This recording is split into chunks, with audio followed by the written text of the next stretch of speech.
welcome to the show, ladies and gentlemen. It is Saturday Night Politi-tics. I'm your host, Jake Johnson, and tonight we're going to talk about executive order rundowns.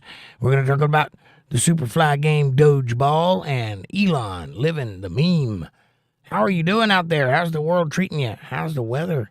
It's warming up a little bit today, I see. It's nice. It's a nice, good, breezy day. Chilly, but not cold. Sun was out. Snow is melting. It's a lovely day. What's going on where you are? I am excited. I watched Kash Patel get sworn in today. I know it happened a couple of days ago, but I saw it today, and it was lovely. Very good man. I can't wait to see what he does. Him and Pam Bondi together. It's like the dynamic duo. Get Mo. We'll see. Anyway. Amanda's here. She says, hi, UntetheredLive family. Good to see you all. Happy Saturday. I hope everyone had a good day. I did. Hi, Jake the Jackhammer.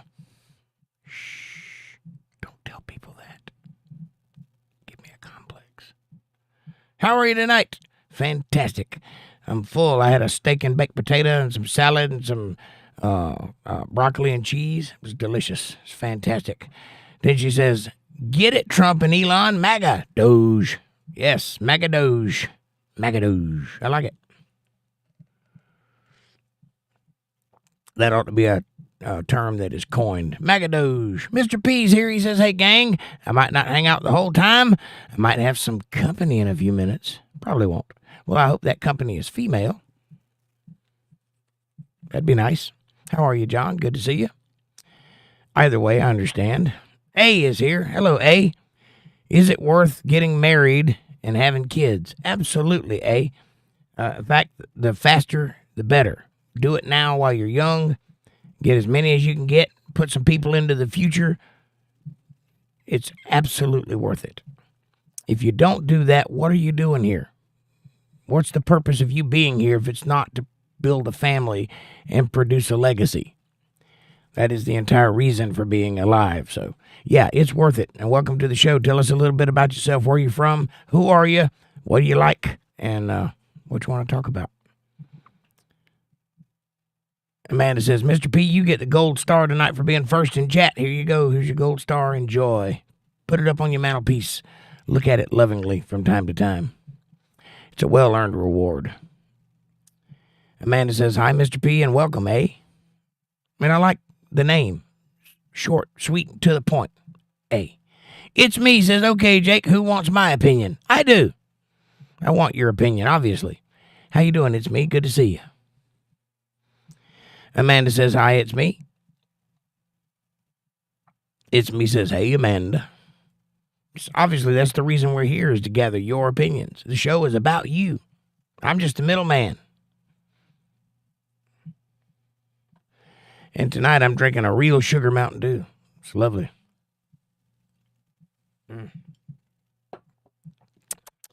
Real sugar. Can't beat it. Way better than high fructose corn syrup. Chase that down with a hot cup of coffee. Thank you to the people who provide coffee for the show. I appreciate it. Tonight's episode is brought to you by this here particular hot cup of coffee. Don't you want to have a cup of coffee with me and talk about the world and politics? If so, go to the kitchen, pour yourself up a nice hot cup of coffee, sit down, kick your shoes off, and let's talk. If you don't have a cup, you can get one in the description below. I recommend the first one. It has this face on it. It is fantastic. It sits nice in the palm of your hand. It holds beverage and keeps it hot. It looks good on a coffee table, and if you chuck it at somebody, it'll leave a mark. Get them while the supplies last. Also, like, subscribe, share, support, join, and super chats are available in the chat box if you want to show a little bit of love. I appreciate that very much.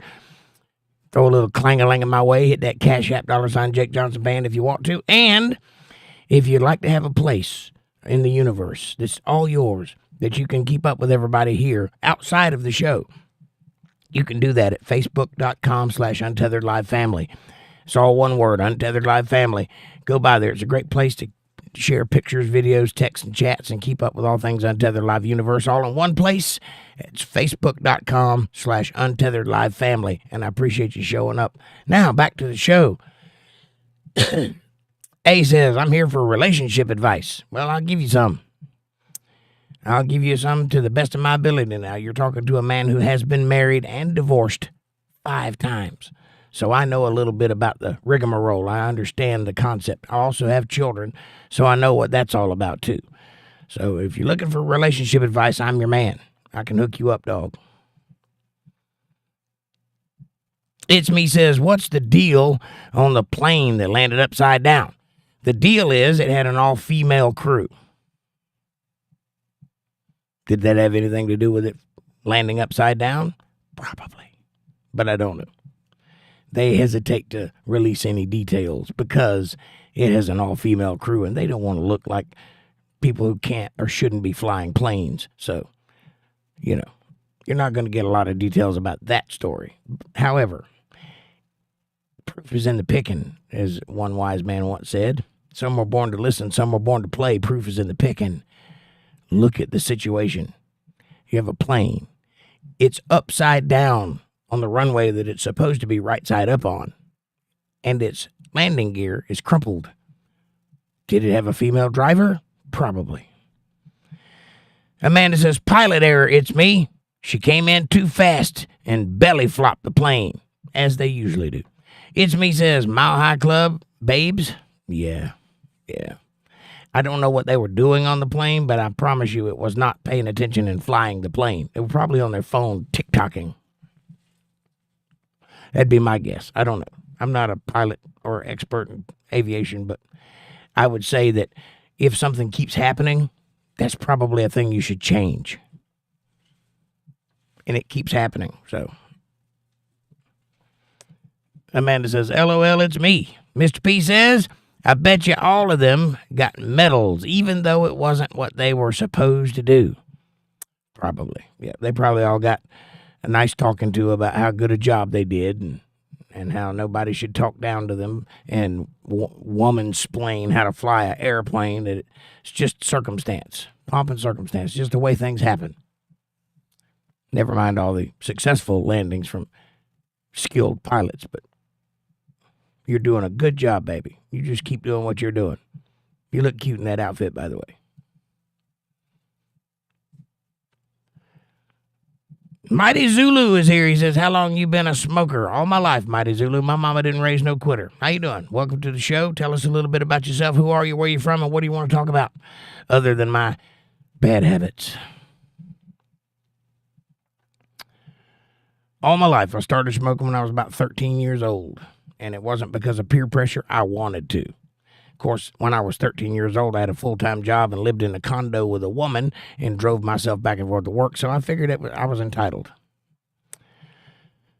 Anyway, Amanda says the video was taken by another pilot who saw someone was up before she ever landed, and that's why he started the video. Say that again. The video of the plane crashing was taken by someone who saw someone up, in the plane? Is that what you're saying? Someone walking around inside the airplane? Is that what you're saying? What does that mean? Someone was up before she ever landed. You mean there was another plane in the sky and she had to go under it? Is that what you're trying to say? I don't know what that means. Amanda says, hi, Mighty Zulu. Welcome. And Mr. P says, I still vape. I quit smoking, though. Yeah, I've tried the vape thing, and I was mildly successful at backing off on the smoking, but I really just don't like the way it tastes. I could probably do it if I could get a vape that tasted like a cigarette, but hadn't done yet. Mighty Zulu says, how old was the woman you lived with when you were 13? I want to say she was 17, but I can't remember exactly. We're talking 35, 40 years ago. I think she was 17. Somewhere around there.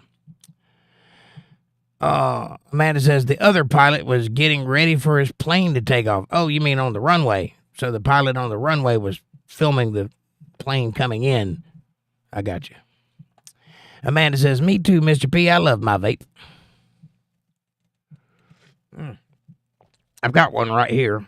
I got a nice one, actually. It's a good one. But it just doesn't taste good to me. And smoking is 50% oral. You know, it's about the flavor. It's about the repetition and all of that stuff. That's the thing you want to do. So I enjoy smoking, and that's the problem. It's not that I can't quit. I don't want to. Like I said, my mama didn't raise no quitter, so I have trouble letting go of things.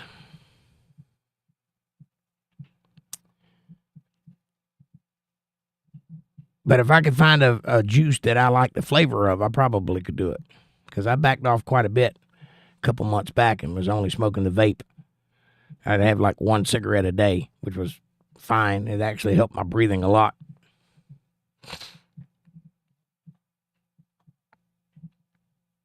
Mostly I smoke for social reasons. I like the action of smoking, you know. Mr. P says, I still miss smoking tobacco. I'm just not going back. The unpleasant odors aren't cool. Yeah, that's the part I don't like about smoking is everything stinks. But you get used to that too, I guess. Linda Davis is here. Good evening, dear. How are you? She says, good evening, everybody. How are things, Linda? We got a couple new folks in the chat, Mighty Shih Tzu and A, who wants to know about my youth, and the other one wants relationship advice. Amanda says hi, by the way. Amanda says, don't miss it at all, Mr. P. And yes, it stinks. What are you trying to say? I'm going to smoke another one just because you said that. Mr. P says, Linda, hello. Wave your hand.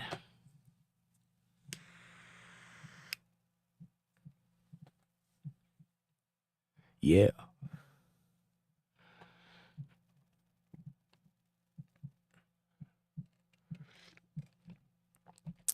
Plus, when you're cool, you got to do something destructive. And my Harley's under a tarp, so smoking it is. Amanda says, LOL, Jake.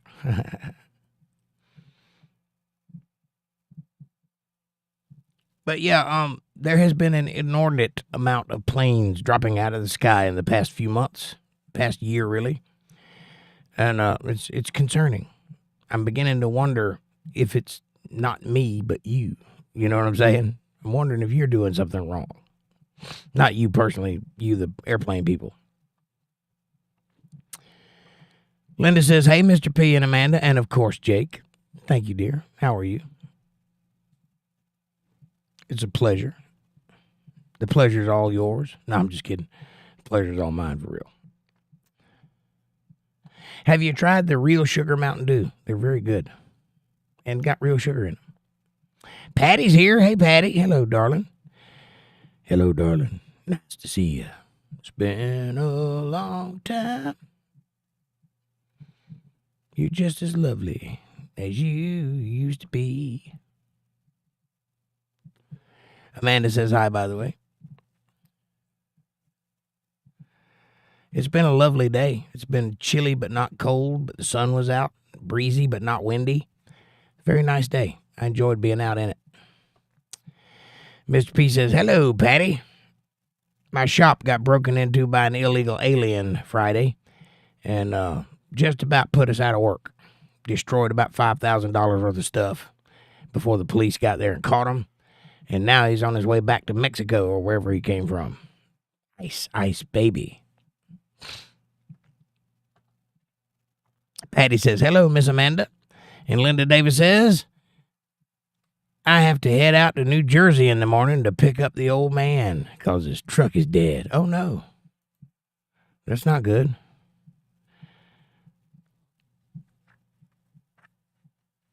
What happened to his truck? And I hope all is well with him. Hope he's okay. Not stranded and in need.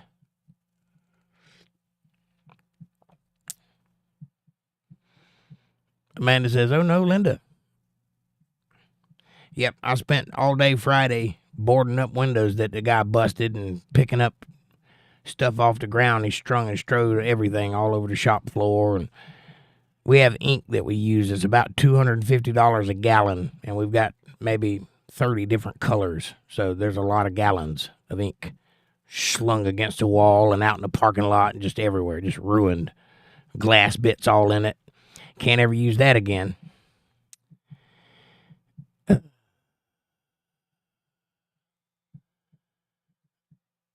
What was that, John? Something about Woody?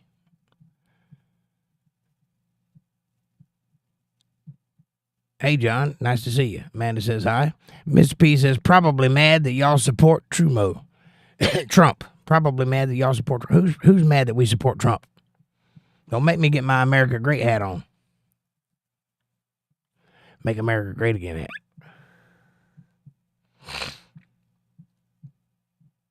Oh, the illegal alien. Right. Well, there's no evidence of that at the shop, I wouldn't think.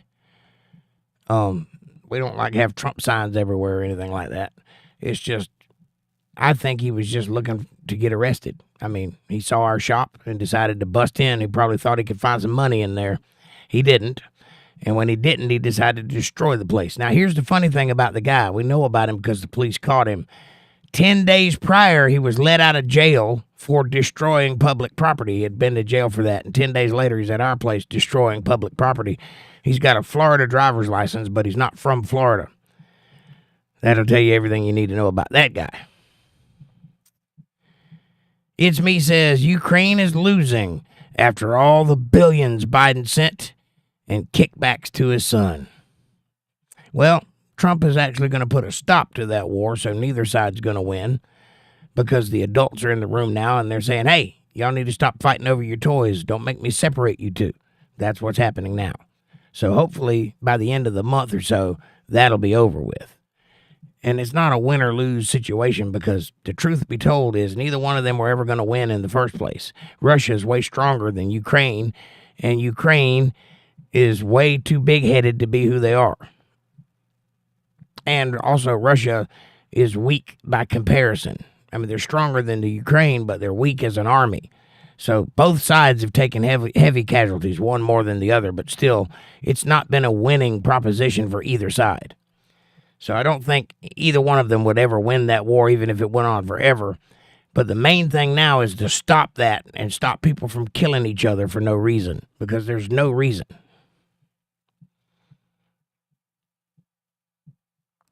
Linda says he had his truck towed back to the farm, something to do with the fuel. He can take the extra car back. He can take the extra car back and forth to work on Monday morning. Gotcha.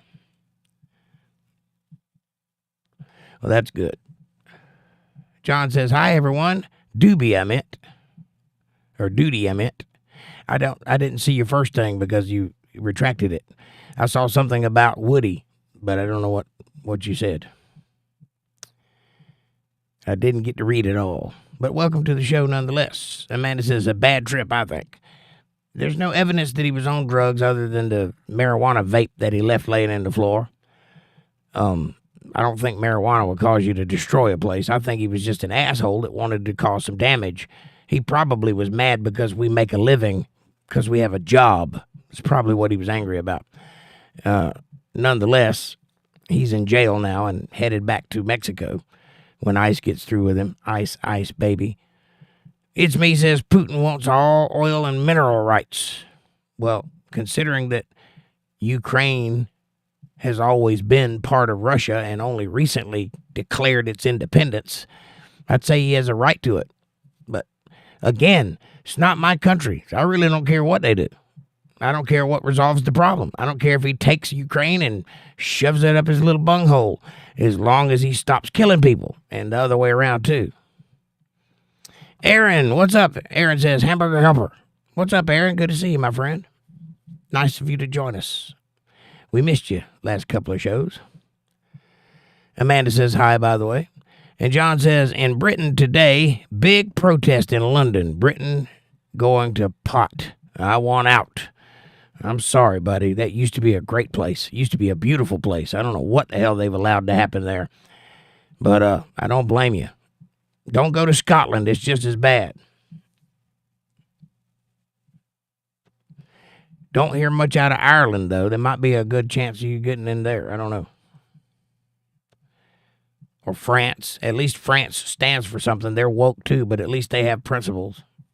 I don't know. Don't go to Germany. Aaron says, yo, what did I miss? Not much. Just us talking about nonsense. Amanda says, drill, baby, drill, and drain the swamp. Get 'em, Trump. That's right. Make that money. Mr. P says, I disagree, Jake.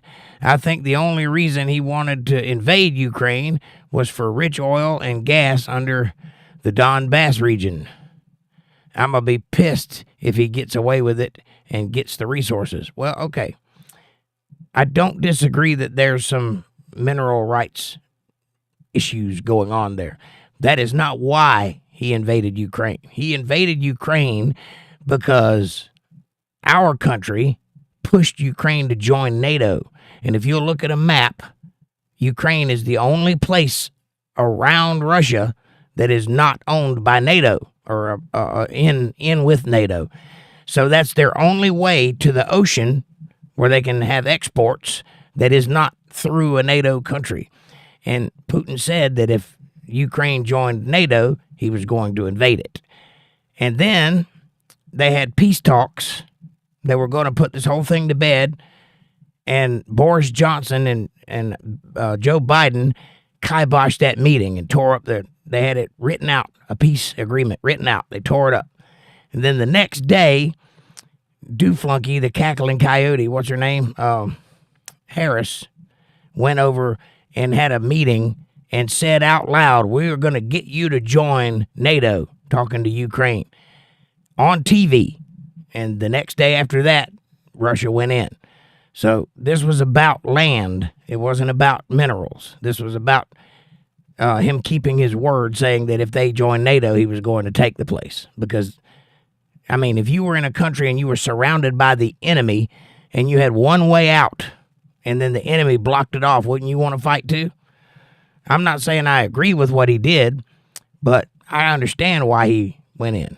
I don't understand why it's still going on, though, now that he knows that Joe Biden is not a threat by any stretch of the imagination. But that's what started it. I don't know what it's all about, but that's what started it. That was the straw that broke the camel's back. What it is says, sounds like the city needs to flip the bill and pay for damages for letting Jose out, right? Foot the bill, yeah. Yeah, well, I don't know what city he was in when he got arrested. I just know they let him out. Like they do. They let out these guys. They'll keep them for a couple of days and then let them out, as opposed to actually punishing them. Hopefully they'll start more trouble, I guess. But they did let him out. I'll mention that to my boss. If it happens to be the city we're in, he should say something about it, because they did let him out. And there's a lot of damage that he did in that store. And it's just tore slap up. I mean, we're going to spend the next 3 weeks putting things back together and replacing things that he broke. It's gonna be rough. John says, Jake, it's twice the mess in Scotland. Yeah, I heard Scotland was pretty bad.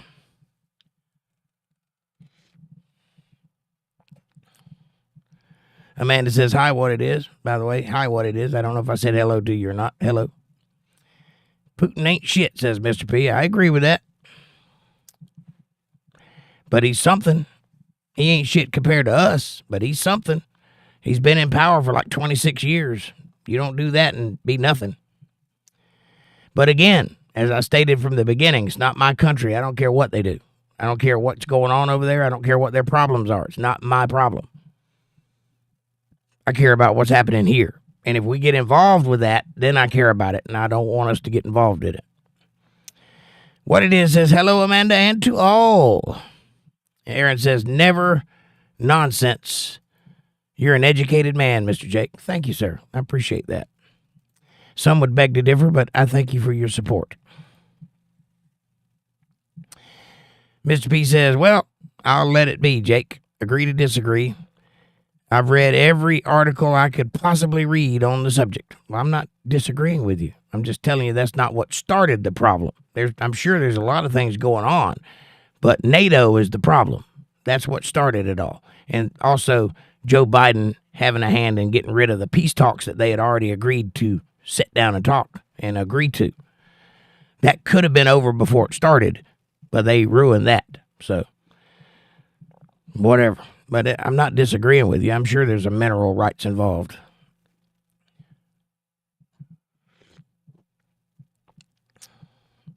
And Amanda says, well, he was out on ROR, bond or pretrial, which he violated now, so he should have no bond.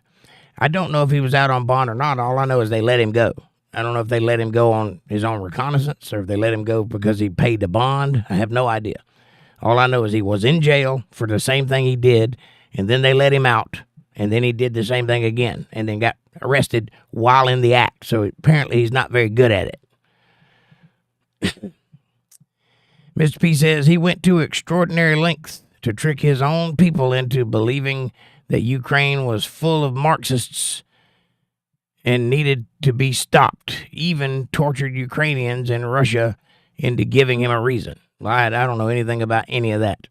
There are real Nazis in the Ukraine. That's what they do. They are Nazis.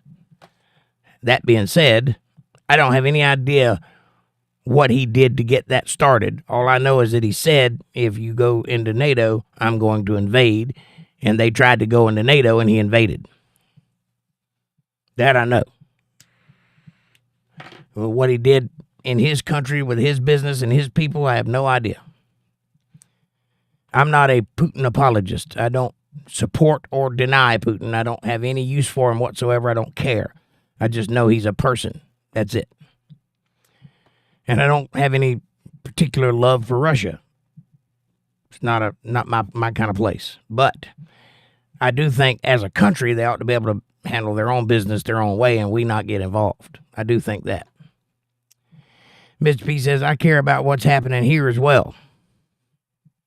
Right on. I'm of the opinion that one person cannot solve the world's problems. So it's not on you to encompass the world's problems. That's just overly taxing yourself for no reason.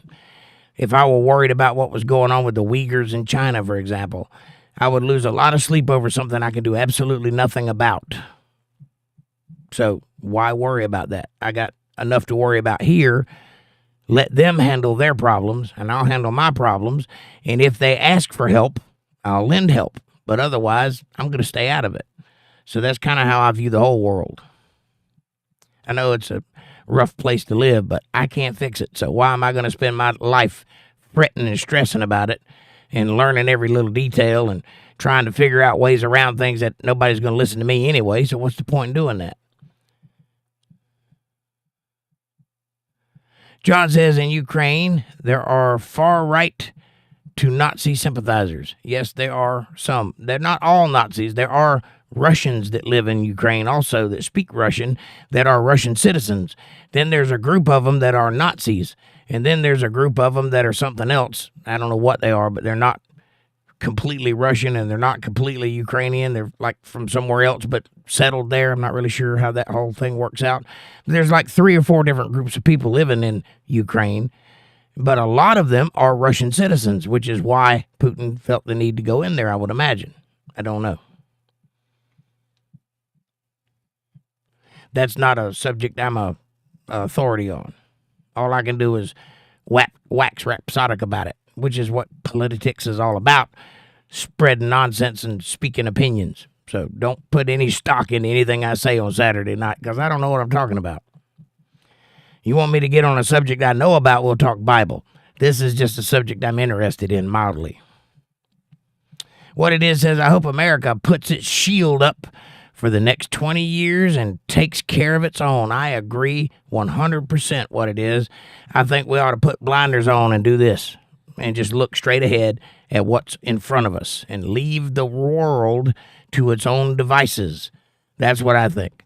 I think if Doge is successful, if Elon's little project is successful and they manage to cut out billions and billions of dollars of ridiculous, unuseful spending overseas and brings all of that money back to America, I think that'll be great for America. And then I heard somebody on TV say, well, you know what they're doing? They're putting all that extra money in their pockets. Fine. Okay? Here's what you don't understand. If they put all that money in their pocket, say Donald Trump takes $25 billion off the board overseas and puts it in his pocket. He's $25 billion richer because of corruption. Guess what he's going to do with that money? He's going to spend it here, which means that money will then be circulated into our economy, which will make everything better. Don't care where the money goes. Just don't want it leaving the country. When we pay taxes under the assumption that our tax money goes to run the country. Nowhere on the dotted line does it say, I'm going to take half your taxes and send it to Ukraine for lesbian basket weaving or whatever. We don't anticipate spending our tax dollars on that.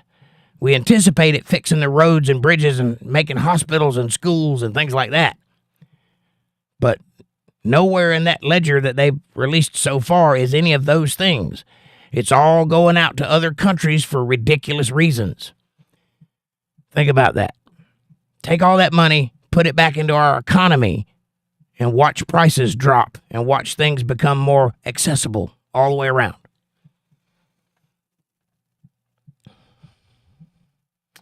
It's Me says, really?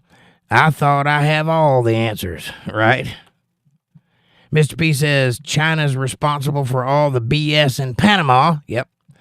It's a way to hunt the U.S.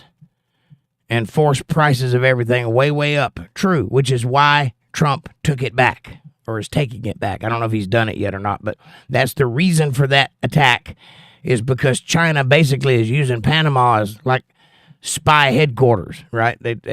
They're in charge of everything that comes in and goes out of our country, and they put ridiculous tariffs and prices on everything, and they're paying attention to everything that goes in and out. We don't want that anymore.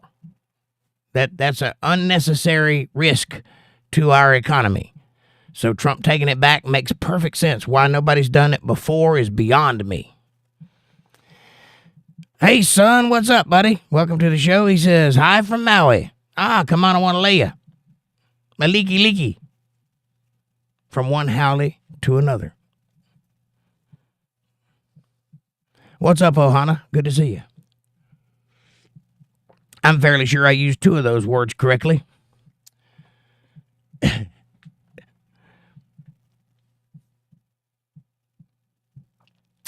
hope Maui's in better condition than it was a year or so ago.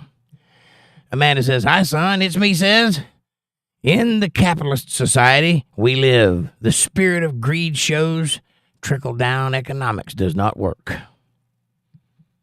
Who told you that? Who told you trickle economics do not work? Because when trickle economics was introduced, it was under Reagan, and I don't know if you remember the years preceding Reagan, but they were pretty damn good. A lot of money being spent, a lot of things happening. Miami was built in that period of time. Trickle-down economics absolutely works, and I'll show you how that is true and how I know it to be true. I am a musician. I play gigs. I'm a gig worker, right? That means that I live on money that you decide to party with. So you go pay your bills, you have a job, you get paid, you go pay your bills, you go give your in-laws money, you go grocery shopping, and then you have a few dollars left in your pocket, and you say, I'm going to go out to a bar and have a good time and let off some steam. And then you go out to a bar and have a good time and let off some steam to me playing Freebird, and you come up and tip me $20. That's trickle-down economics. That's your $20 that you gave to me to survive. Now I collect enough of those, and I've got enough to buy my groceries and pay my light bill. That's how it works. When you guys put in $1 into my super chat, that goes to my light bill. That's how I make a living. What I'm doing to entertain you feeds me. I'm not living frivolously. I don't have a Rolex. I don't drive a nice car. I pay my light bill with my dollar super chats. That's trickle-down economics at work. I'm alive and online because of trickle-down economics. It absolutely works. John H. says Nigel Farage has took over the Labour in the polls to win the next election in Britain, the Reform Party. I think I like Nigel Farage. You would probably know better than me since you're right there in front of him. Is he good for you or bad for you? I don't know a lot about the guy. I just think I like him. I like his personality anyway. I like what he says. Does he do good? if he wins, will it be good for Britain? That's something I think we all want to know. Mr. P says, Maui Wowie. Maui Wowie, Howie. Son says, Untethered Live. What's your take on the Fed finding 9 points of forgery on Obama's birth certificate? I don't know if the Fed did, but the sheriff of, what's the name of that county in Arizona? I can't remember. There's a guy in Arizona, a sheriff in Arizona, found a lot of discrepancies on Obama's birth certificate. And being that he claims to be from Hawaii, which is where you are currently, and understanding that the only person that could verify that was a nurse who died in a plane crash the day after that information was released to the public, I'd say there was something screwy about it. To be sure, 100%, the birth certificate that everybody saw that was provided to the public was a fake. That I know. There's no doubting it. There's no questioning it. I can prove it today. I can show you on Photoshop. It's fake. That being said, I have no idea where the man was from, if he was from Kenya or if he was born in Hawaii. I don't know. I don't think there's a way you could prove it because they've covered those tracks very clearly. That being said, his grandmother thought he was born in Kenya, and she lives in Kenya. So, I don't know what that means. But that's my take on it. Son says, Freebird. Yeah, right on. You know what I'm talking about. Leave me $1 super chat. I'll play it for you. What it is says trickle down some economics my way so my bank account can get fat. I wish my bank account was fat. Here's the truth. I don't have a bank account. How about that? I live off of a CashApp card. I can't afford a bank account. I make very little money. The little couple of dollars you see coming here, every now and then it's $50 or $100. Believe me, that's not a lot of money. I'm not making a killing here. I'm just barely scraping by. In fact, YouTube does not support my household. I have to have a full-time job to do that. But it does help. I am making enough that it's not nothing, but just barely. Couple $100 a month. That's it.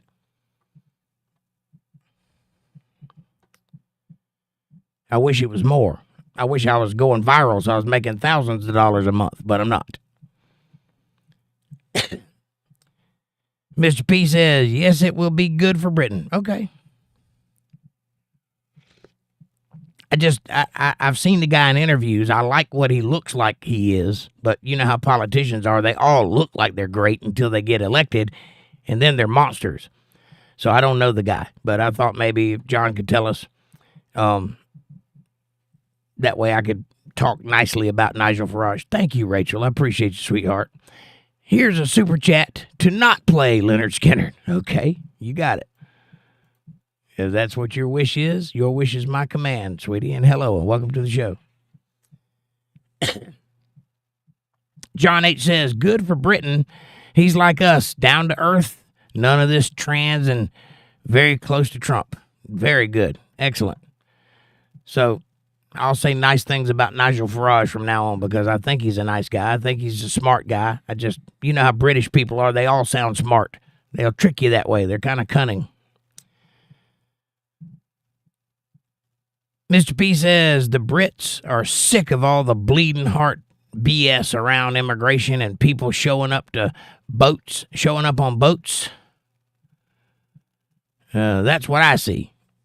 I would imagine they are sick of it. There's only so far down a country can go before they start questioning what's happening around them. Son says, I'll put a link. What does that mean? You'll put a link to what? Mr. P says, Brits are for the British. I think they should be. I think every country should be for their citizens. And I don't think there's anything wrong with nationalism. I'm a nationalist. I believe in America. I like America. I want America to succeed and be the greatest country in the world. Has it always been? No. Will it always be? I don't know. Is it right now? Certainly not. But it needs to be. Amanda says, you can't post a link in here, son. Only I can. If you want to post a link, you have to tell me what it's for, and then email me the link, and then I'll post it if it's legitimate. Mr. P says, just like the U.S. citizens are for the U.S. Enough of the weirdo BS. I agree, John, 100%. And thank you, Rachel, for the $1.99 super chat. Appreciate that. Rachel says, hi, how are you? It's Me says, why does 10% of the rich own 90% of the currency? And that's not right. Middle class is becoming non-existent. Well, that's not right. The reason 10% of the rich own 90% of the currency is because they worked for it or they did other means to get it. They put out the effort and got the money. The rest of us aren't that smart. I hate to say it that way, but it's true. If you don't believe me, do some thinking about economics and do some thinking about money and handling money and that sort of thing. Unless you're an accountant like Rachel, you're not that good at it. Me, I'm an artist. I grew up my entire life learning stuff so that I could better my art. Totally missed out on the day they taught how to handle money. I'm not good with money. I'm not a responsible human being, which is why I'm not rich right now. Proof is I own a camera and I live in a college town. There's no reason I shouldn't be a millionaire, but I'm not. Partially morals. The other part, I just don't have enough time or energy or know-how to get the college girls into my bedroom and put a camera on them. But I could. I'm just saying. If you want to be rich, the first thing you got to do is get rid of your scruples, because scruples will keep you from being rich. Morals will stop you from being rich because you won't inadvertently do things to hurt people. Rich people don't care about hurting people. They'll stomp all over you and take everything you got because it makes them richer. That's why. It's not wrong. It's just the nature of the world. It's always been that way. Rich people or powerful people have the money. Everybody else is a serf or a pleb. And the middle class and the upper class and the lower class, all that class system stuff is an illusion. It's an illusion. Yes, if you make a certain amount of money, you can consider yourself in a certain tier of existence. But that fluctuates up and down all throughout your life. You don't always have that kind of money, and you don't always have that kind of influence. And sometimes you do. Same thing with lower class people. Sometimes they're up in the middle class. Sometimes they're below the poverty line. It's an illusion. Class systems don't work. Look at India if you don't believe me. Amanda says, hi, Rachel, and thanks a lot, LOL. Rachel smiles, and what it is says, make Fed and state tax 10% altogether, so that would help with a household all over America. True, but I have a better suggestion. Do away with federal income tax altogether. Pay local tax only. Why? According to the Constitution, the way this country was originally designed, it was supposed to fund itself 100% on tariffs, selling merchandise to other countries and buying merchandise. They're supposed to exist in the trade market. The government's not supposed to own land. It's not supposed to amass wealth. It's not supposed to play in the stock market. Those things are illegal. The income tax was instituted for the war, the civil one, and they never let it go. Because when government takes power, they don't let go of that power when they're done with it. They just keep it. So the income tax by law is illegal, but they still do it because it was implemented so many years ago and now status quo on to now. Trump has actually flirted with the idea of removing the federal income tax. Don't know if he ever will. That probably wouldn't be in the best interest of the country according to the way it's accustomed to running. But it wouldn't hurt my feelings at all if they didn't just make it a flat 10% tax. That I think everybody would be okay with. John says, Britain is turning into a dictatorship country with that no-good Keir Starmer. He can't say what a woman is. That's not his only problem. That guy is one of those globalist types, and he does not have your best interest in mind. He is a snake in the grass. Beware of people like that. We need to vote every one of those kind of people out of power. Keir Starmer, Gavin Newsom, same guy, right? Same moral quandaries. What it is says, what would those think that a non-American became president and still is entitled to the benefits of being an ex-president? That would be a first. Well, I'm not sure, but I think Trump removed him from his post-presidency rights. I'm not sure. He did Joe Biden. He removed his security clearance and all that.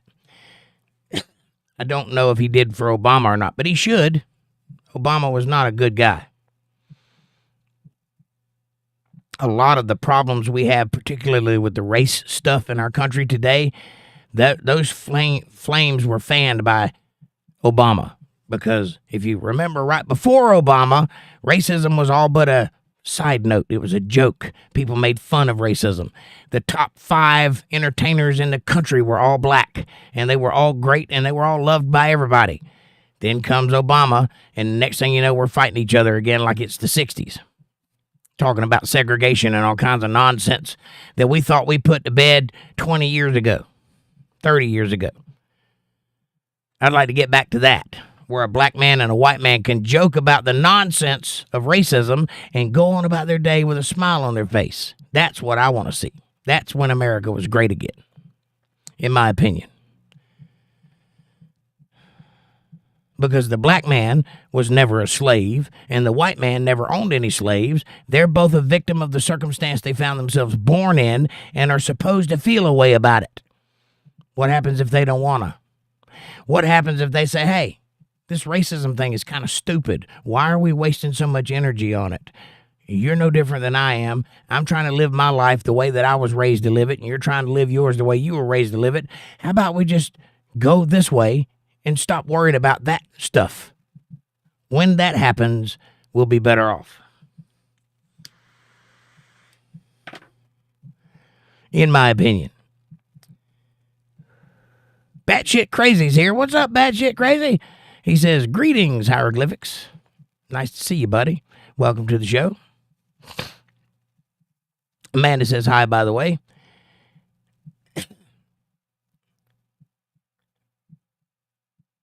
Oh, my chat jumped.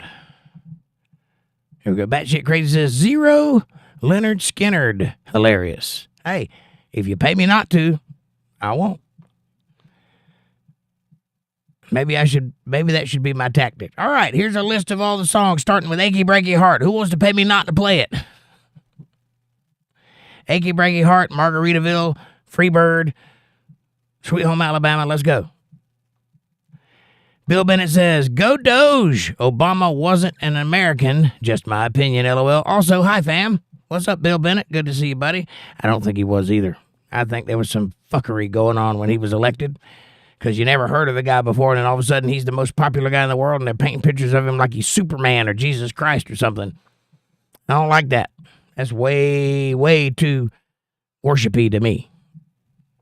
Dakota's here. Hey, Dakota, what's up, buddy? He says, hi, friends. Amanda says, hi, Bill and Dakota. And Dakota says, hi, Amanda. John says, I want Trump. That Prince Harry deported. He's crybaby. I want Trump to deport Prince Harry. Right, I got it. Yeah, Prince Harry is a crybaby, and he should be deported. And his wife, what's her name? Something Merkel? Maybe that's the...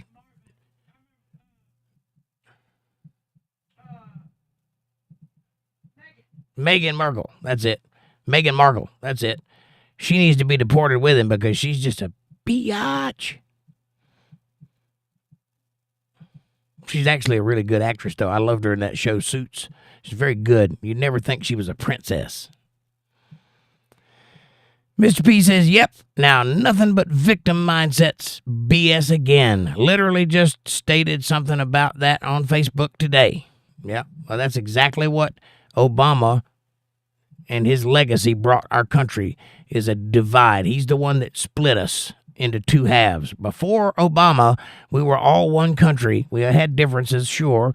We didn't all agree on everything, sure, but we were all Americans. After Obama, there was the left side and the right side, and that divide just kept getting bigger and bigger and bigger. The more emboldened the Democrats got, the bigger that divide got.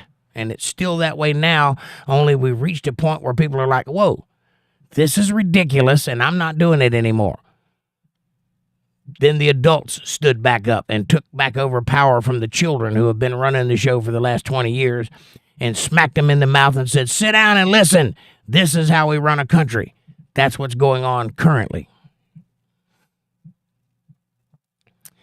We tried to hand it over to the next generation and they screwed it up. So we took it back. That's how it goes. And right now, most of that stuff that we're so used to hearing about, the Overton window being moved so far to the left that you can't tell the difference between daylight and dark anymore, where men are women and women are men and cats and dogs are living together and it's pandemonium out in the streets, most of that stuff's illegal right now, thanks to Trump. We're going to get into that later. I'm going to read some of his executive orders and talk about it. What a beautiful job. He's only been here for a month. He's only been president for a month, and it feels like he's been here 4 years. Fantastic. What it is says NASCAR or NHRA. Why you got to be a racist? What it is? Why you got to come in here with that racism?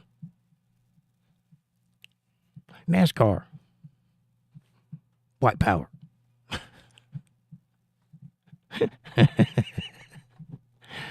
That's my new thing. Yeah, I'm a racist. I like NASCAR all the way. Dale Earnhardt Jr., baby. Call me a racist. I got something for you. John says, hi, Dakota. It's me says, Prince Harry's wife, Meghan, is a hottie. She is hot. I'll give her that. She is a gorgeous woman, but she knows it, if you know what I mean. John says, we don't want her. She called us British racists. Well, you should tell her Formula One or whatever it is you guys watch. I know it ain't NASCAR. It's something. Y'all watch those little tiny cars run around the dirt track, right? Or are y'all the ones that watch the ones that run through the streets? Have like a course in a city where everybody gets run over. I don't know. Anyway, she's an idiot. Let her call you a racist.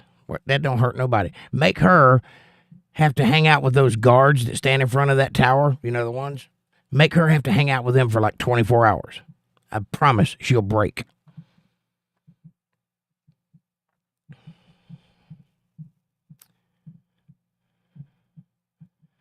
Mr. P says, honestly, I didn't think Obama was as bad as people warned me he was. I nearly bought in. Boy, oh boy, I'm glad I didn't. I would still be kicking myself. Well, see, that's the thing, Mr. P. Obama is a master orator. He is very suave, and if he's got a script, that man can talk your pants off. He is that good. That being said, everything he said was carefully prepared, and if you've ever heard him talk off of script, he can't even put a sentence together. He's a stuttering fool. The man is not smart, but he is very suave, and he used that to his advantage. He's very stately, and that's what we thought we wanted, was a stately president. That's why everybody's up in arms about Trump, because he is no statesman. He's a redneck construction worker who happens to be rich, which is the best of both worlds as far as I'm concerned, and people can't stand it. He is the most unpresidential president we've ever had, and that's the very reason people like me like him, because he's not phony. Stately also means phony. But I'm glad you didn't buy into it, too. There was a brief moment where I even listened to the guy, but everything he said to me sounded like race-baiting bullshit, and I just got tired of it fast. Patty says they make a lot of money on both sides of the pond. Right on. I'm sure they do. Mr. P says, Formula One in Britain, Jake. Okay, Formula One. Yeah, tell her that when she calls you a racist. Say, yeah, I'm a racist. I like Formula One. Mario Andretti or whoever it is that does that. What it is says African Americans told Obama to kick rocks when he schooled them for not getting behind camel toe, right? Scolded them. Yeah, I'm glad they did. I'm glad that the black men could see right through that bullshit, because you know how easy it would be for black people to buy into this. Well, she's black. We got to support her. That's what they were counting on. She's the first black president. We got to support her. They saw her and was like, no, I'm sorry. You are full of shit. And I'm proud of the black guys in America for that. Thank you, black people, for seeing reality, because they have been snowing y'all's asses for decades. It's time y'all come to the table and say, hey, we're not going to do that anymore. No more of this race baiting bullshit. If we get a seat at the table, it's because we want to share our opinion, not have you dictate what we're supposed to live like. What Lyndon Johnson said, fair enough. He was right. We'll have them, give them Social Security, and we'll have them voting Democrat for 100 years. Fair enough. He was right. Not Social Security, welfare. He did say that, and he was correct. That time is over. That happened then. This is now, and we're smarter. We have access to the internet, and we know what you're doing. That's what I want black people to do. We know what you're doing. Stop it already. Let's get to business of actually surviving rather than dividing us into little boxes and keeping us in the ghetto and keeping them over there across the tracks. And let's stop all of that shit. It's not necessary. We're beyond that. It's too late for that.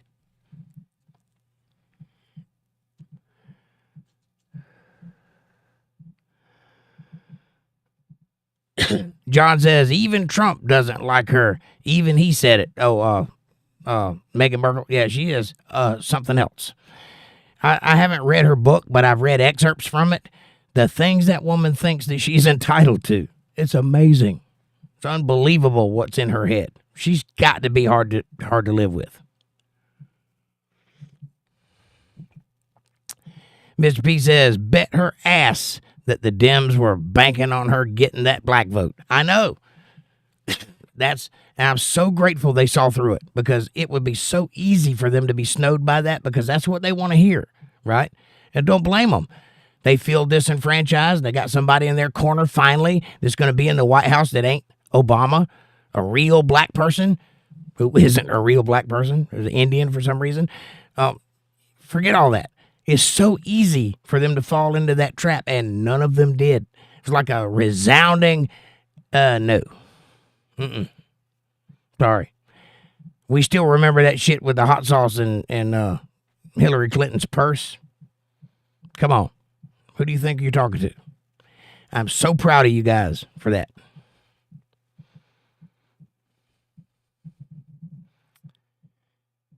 Her butt works in this context, right?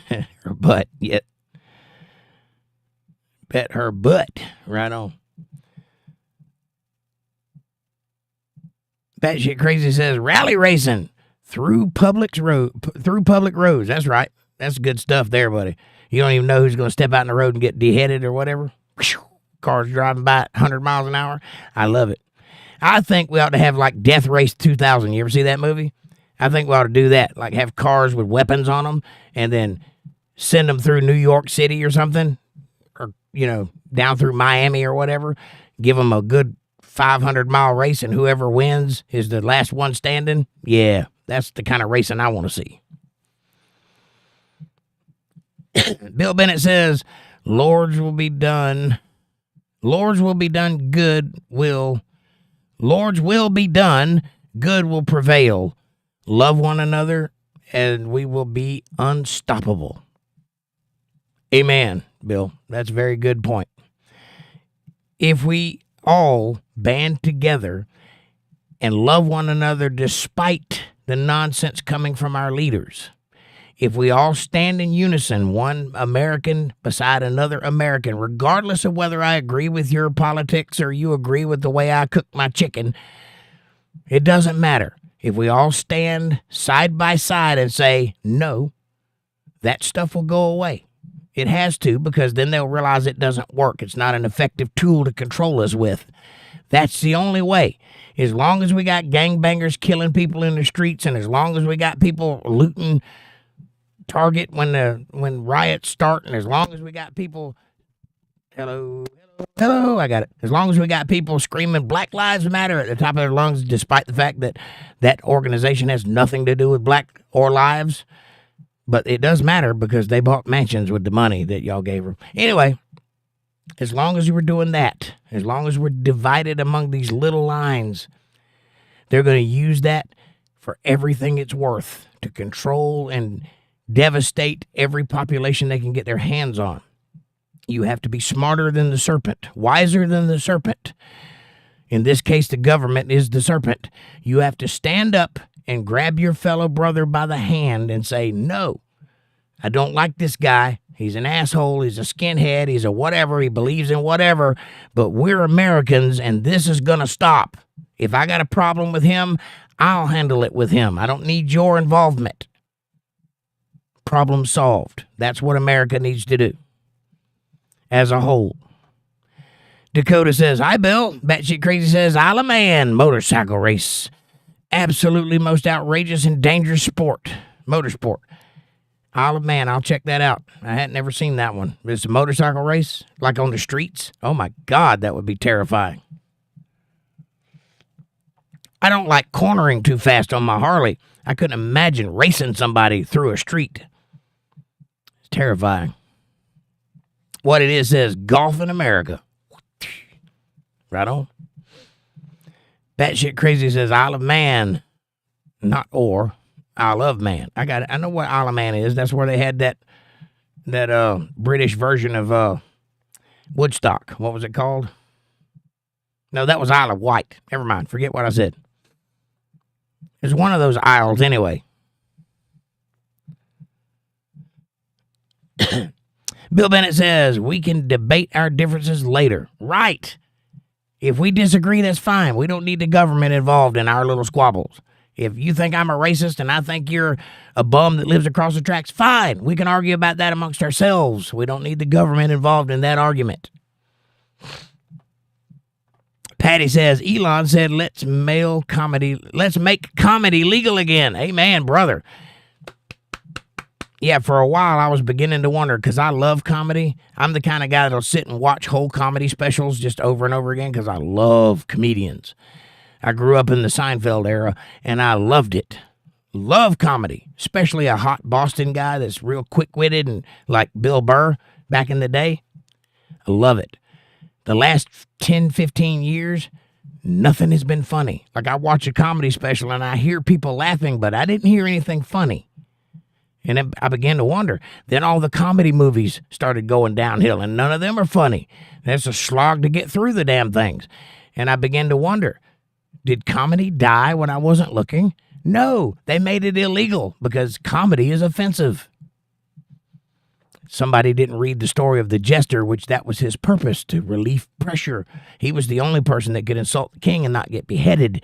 And he did that in public so that the commoners could see it and laugh about it and get a little release so that they didn't, overthrow the king. That's what a jester's job is. That's what comedy's job is. It's a pressure release valve on America. If we get too stressed out, somebody makes fun of it, we laugh about it, it goes away. Simple. The bread and circuses of it all. Now, if you make that illegal, people blow up. So absolutely, let's make comedy legal again. Patty says, legalize comedy. Right on. And marijuana. What? No. Hey, could you move that heater away from me, please? I'm molting. Batshit Crazy says, male comedy. Yes, male comedy. I think they ought to make female comedy because women aren't funny as a general rule. Some of them are. Most of them are not. Most of them just talk about their private parts and how many people they've slept with, and that's not funny. I think older female comics are funny because they got more life experience to draw from. Younger female comics, I hadn't found any that I liked. Amy Schumer is a prime example of what I'm talking about. What it is says, hopefully Vance will take over the presidency when Trump leaves and continue heading America in the right direction. I hope so, too, but I think more likely Trump Jr. is going to run. I think that's more likely. I think if they play their cards right, they've got a window of about a year right now where they could put the MAGA legacy into existence for the next 20 years. Or after 4 years, a Democrat wins and all this shit that we've done has gone to hell. That's the only two options we have. So, if Trump is smart, he will be grooming his replacement now. And whoever he chooses to run has got to be somebody that can win and somebody that everybody likes, i.e. J.D. Vance, Vivek Ramaswamy, Tulsi Gabbard, heaven forbid RFK. I don't think that'd be a good idea. He's good on health stuff. I don't think he'd be a good president. But I think Donald Trump Jr. ought to run for president after his dad. And I think Barron should run after him. That's what I think. And then you'd have 3 Trumps, and that would be biblically correct.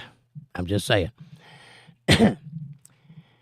Fab Daddy, what's up, buddy? He says, CPAC, Trump spoke today. When do you think Trump believes America was great? He said 1870s to 1913. Well, there's your answer. That's what he thinks. And the example he gave about what was going on at that period of time is why he thinks it was great. Now, why are you worried about what era America was great again? Because let me explain something to you. This is not a singular black and white question. It is multifaceted. Make America great again means something to everybody. Not always the same thing. For me, it was 1985 when America was great again, because there was money everywhere. Everything was possible. Everybody was dreaming about the future. There was all kinds of wild styles. Music was fantastic. Money was flowing like hotcakes everywhere. And it was a great place to live. 1985. All the movies in 1984 to 1987, every single one of the movies that came out were blockbuster hits. They were great. It was the pinnacle of expression. And for me, Make America Great Again means 1985. For him, it means 1870. For you, it might mean something else. But nowhere is it suggested that Make America Great Again means let's go back to Jim Crow. Because that's not what he's saying. And nobody thinks that. Hope that helps. John H. says, Isle of Wight is where the races take place over 200 miles per hour through the streets. Okay, so Isle of Wight is the place I was thinking of then, not Isle of Man. Okay. I know there's both islands, but I thought Isle of Man was where they had the concerts, but it was Isle of Wight where they had the concerts. You know, where Jimi Hendrix and the Stones and everybody went out and played that big, giant concert during the day. It was great. It's like British's version of Woodstock.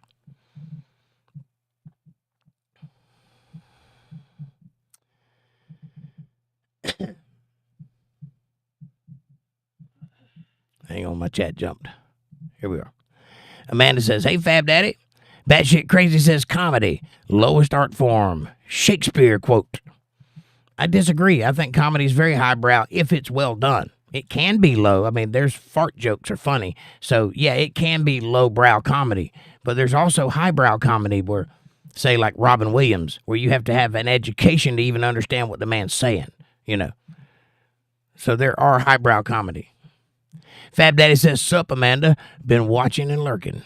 Nice to see you, Fab Daddy. Bill Bennett says, Elon, next president of Mars and Earth, LOL. He has my vote. Yeah, Elon could run for president, except for the fact he wasn't born in America, so that nulls him.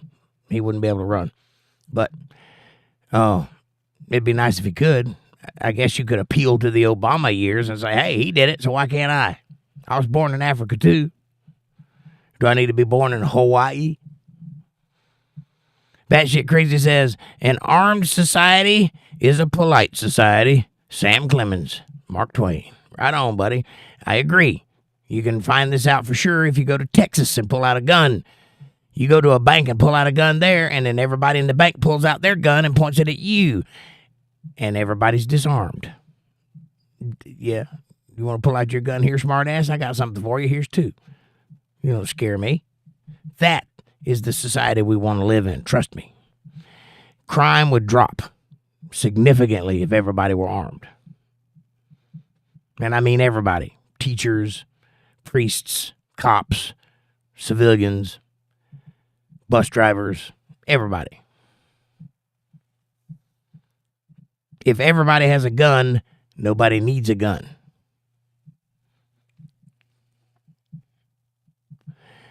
The reason criminals can get guns, and it's scary, is because they don't need to follow the law to get them.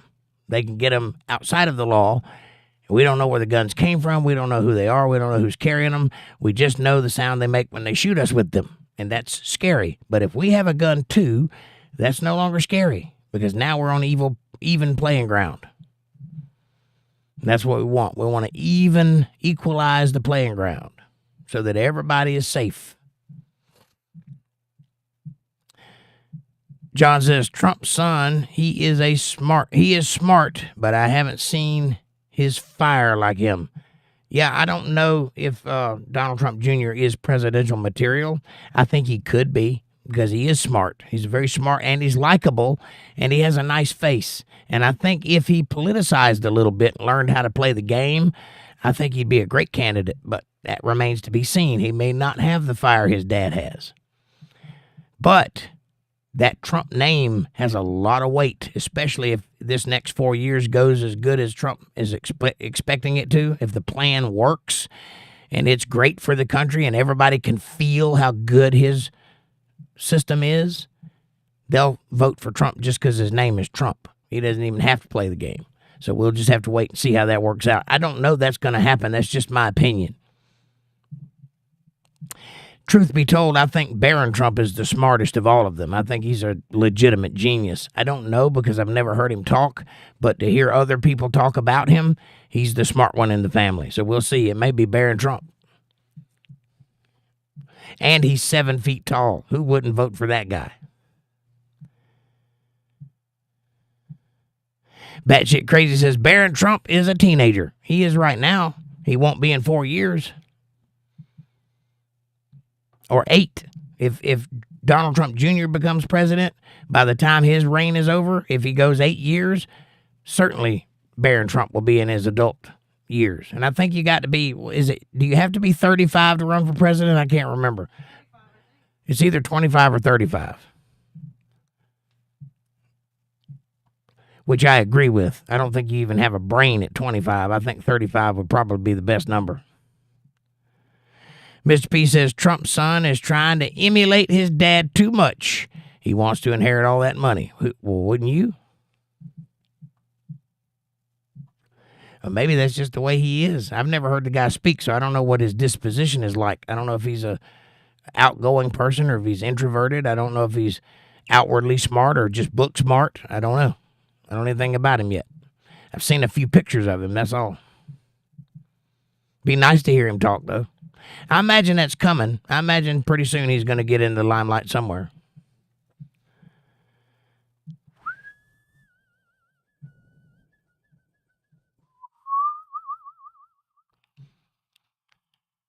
Batshit Crazy says, Top Gun, 1980, something actually rather weak. Top Gun? You thought Top Gun was a weak movie? Top Gun was awesome. All that sweaty homoerotic verve that it was putting off. Come on, man. Have you seen Top Gun Maverick? It's equally as Top Gun was a good movie. It wasn't a great movie. It was a good movie. And I think that was 82. I might be wrong about that. I can't remember. What year was Top Gun? Fat Daddy says, that was the Gilded Age, and America was great for the wealthiest and was definitely like today, the rich getting richer and the poor trying to scrape by. Well, I was poor in the 80s, and I didn't feel it. Maybe it was because we were poor. 86 is when Top Gun came out. Trust me when I tell you, poor didn't matter in the 80s. All throughout the 80s, if I wanted a car, up until recently, and if you go ask anybody that knows me, this is true. Throughout the 80s and the 90s, if I wanted a car, I would go get one. No money in my pockets. I would just go finagle my way into one, talk my way into it, wheel and deal, trade and push and pull. And next thing you know, by the end of the day, I got a car. If I wanted to rent a house, I'd just go to a town and rent a house. How did I do that? I'd scrape up a few dollars and rent the house. Can't do that anymore because the economy changed. Everything is about making money now and not about surviving. Back in the day, we had a merit system going. Back in the day, we had a barter system going. We don't have that anymore. That's when America was great for me. That's my opinion. And yes, there will always be poor people and there will always be rich people. And the rich people will always have an invested interest in staying rich. That's not unusual. That also doesn't hurt me. I don't care if they're wealthy. That don't affect me. As long as I have the opportunity and the ability to attempt to get rich myself, that's what I care about. If you're rich, great. Tell me how you did it so I can do it. Right? I don't care if you're rich. That doesn't hurt my feelings at all. I don't care if you have a new car. I don't care if you walk around flaunting your money like you're, Zsa Zsa Gabor. Great. I'm proud for you. I want you to be rich. I want to live in a world where you can be rich, where I can be rich too if I put my mind to it and work hard and make it happen. That's all I've ever wanted. That's all anybody ever wanted, was to be able to get what they worked for. Now, you look at me. I'm not the best example in the world, but I'll give you my interpretation of it. I work nearly round the clock. I do 5 shows a week. Every week. Hands down. 2-hour shows every week. 5 of them. On top of a full-time job. On top of a band. And sometimes I freelance. I nearly work round the clock, and I am barely scraping by. I barely have enough to cover my bills at the end of the month. I'm only feeding 2 people. That's not right. I should be making hand over fist right now because I put in the effort, I put in the time, I put in the work, I have the expertise. Why am I not making more money? Because there's no opportunity. Why am I not being a keynote speaker somewhere at some event where they talk about biblical archaeology or something?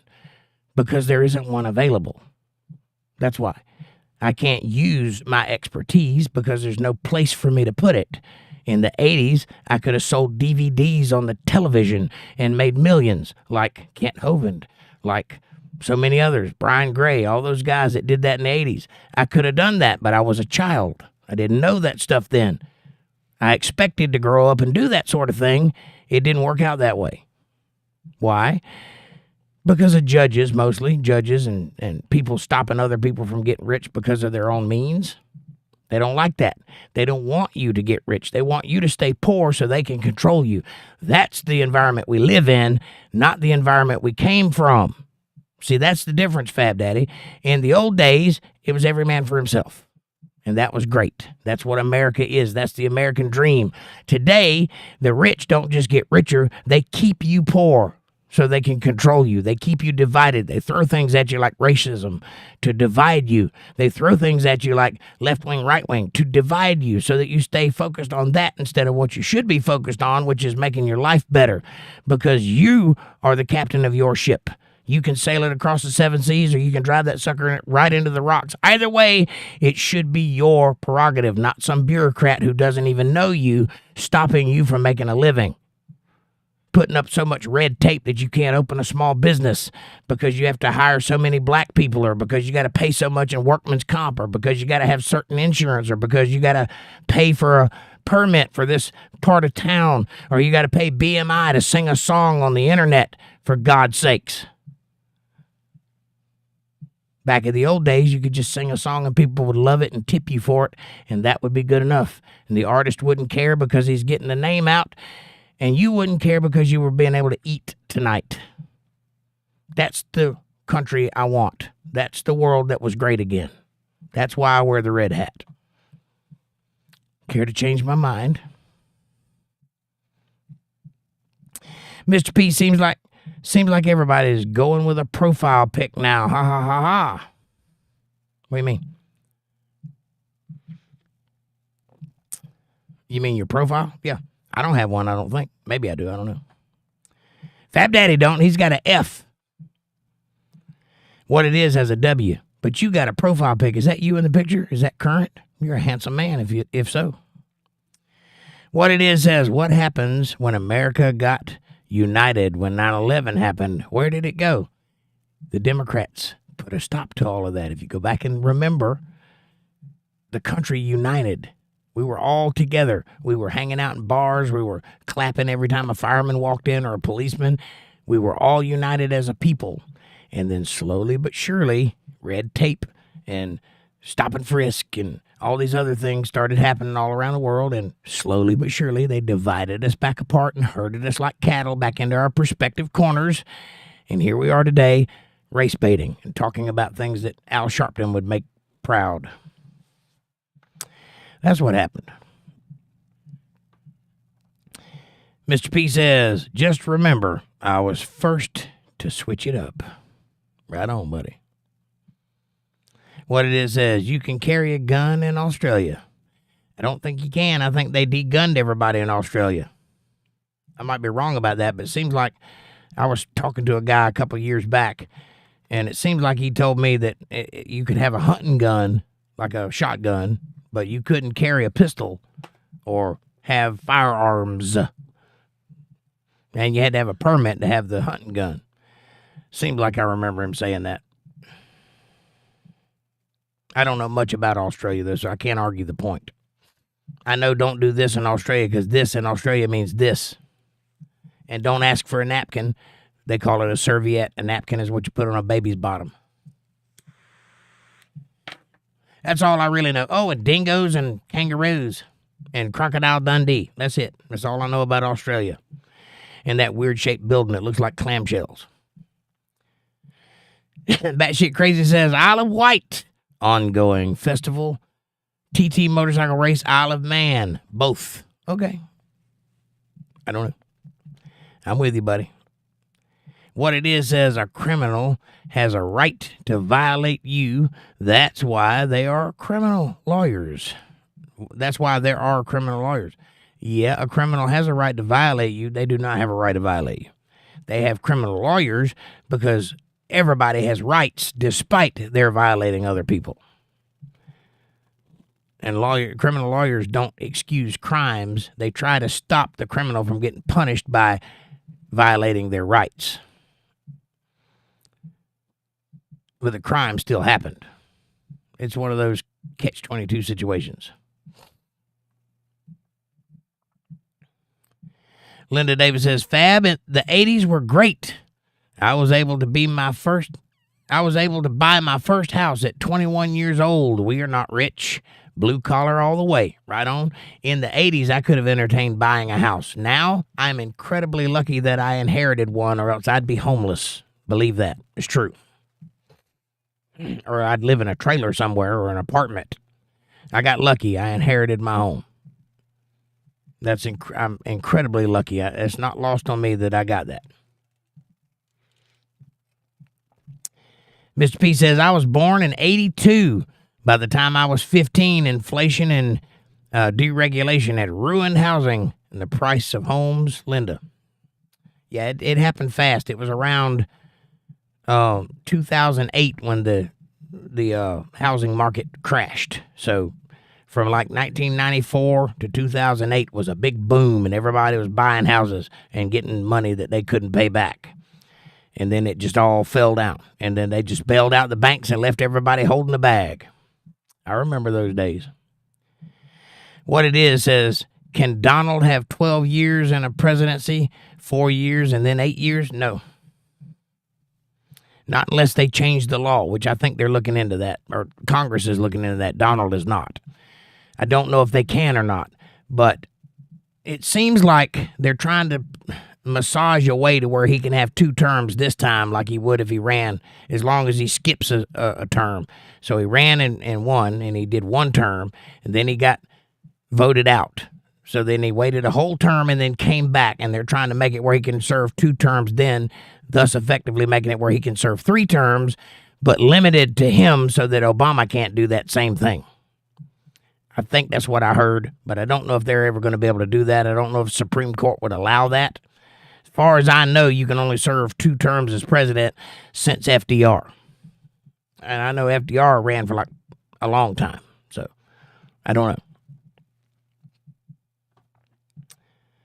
Maybe. It'd be nice if he could run 8 years. Batshit Crazy says, what is it? Revolver, liver action, etc.? I don't know. A revolver has 6 shells. A liver action has 1. And some of them have a clip where they can load more than 1, but it can only do 1 at a time. That's what a lever action is. But a revolver has 6 bullets, and a clip gun or semi-automatic has 7. And then you can buy the clip that has 14. That's it. I hope that helps.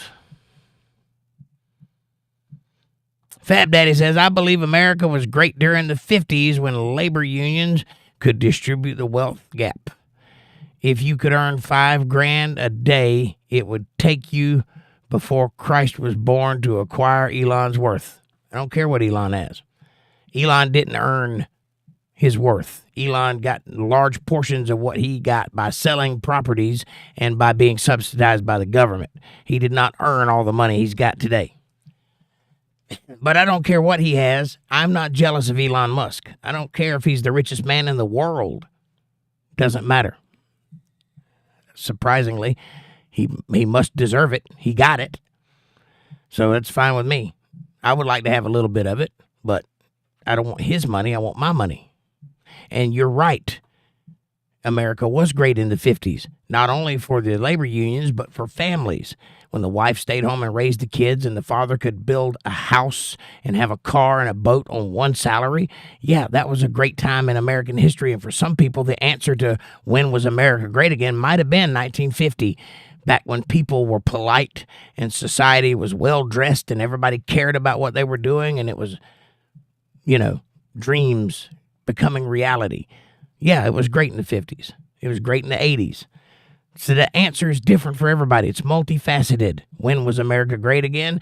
Many different times. We'd like to pull those times back together and make America like that now. Then it would be great again. And plus, it's a good slogan, and the Dems hate it because it's so catchy, and people want America to be great again because it's not great now. Mr. B says, appraiser hit my mom hard when the tax bill hit. I'm sure. Mr. P said our home was worth $160K and had no updating for 20 years. Bastard made things very difficult for my mother. Well, unfortunately, property value fluctuates greatly depending on where you're at and what kind of property you have. And I'm sorry that happened. My property is worth about 30, and it should be worth about 120, but it's not. Fab Daddy says, Mr. P, that's the government telling you they need more money, right? Amanda says, and a woman now too. LOL, huh? Stuff you gotta take care of. Oh, no, I said I was feeding two. That would be me and you. What are you talking about? I don't get it. The point is full-time job ain't enough. You work round the clock and barely make it. It shouldn't be that way. You should get what you work for. That was the point. John H. says, in the 70s in Britain, everyone was poor when they had to use Green Goddess. That's my army ambulances to use on the streets. Oh, Green Goddess. Is that what they called the army ambulances? To use on the streets. So you're saying they were so poor they had to bring in the army ambulances to use for ambulances? That's terrible. I know that Britain was typically a rather poor country at one point. The monarchy was rich, but the peasants were not. And so that's where all the idea of the street sweeper and the side street newspaper salesman and the chimney sweeps and all that. These were jobs that people would do to make a buck or two, and most of the time it was kids doing it. Kind of hard to get a grown man in a chimney, but kids can fit. That's where that idea comes from, because in those days, and also pickpockets and anything you could do to make a little money, because it's hard out here for a pimp. And it's that way in cities in America. It was in the 70s. I don't know what it's like now, but I imagine it's some amalgamation of woke nonsense and people asking for change. I don't know. Maybe a transgendered person asking for a quarter. Holding up a sign that's been bedazzled. I don't know. Bill Bennett says, are you using here for free because you was instructed to good seat waiting on you, bro? Huh? You are using here for free because you was instructed to good seat waiting on you, bro.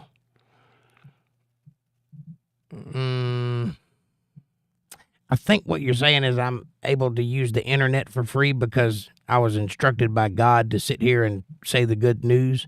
True.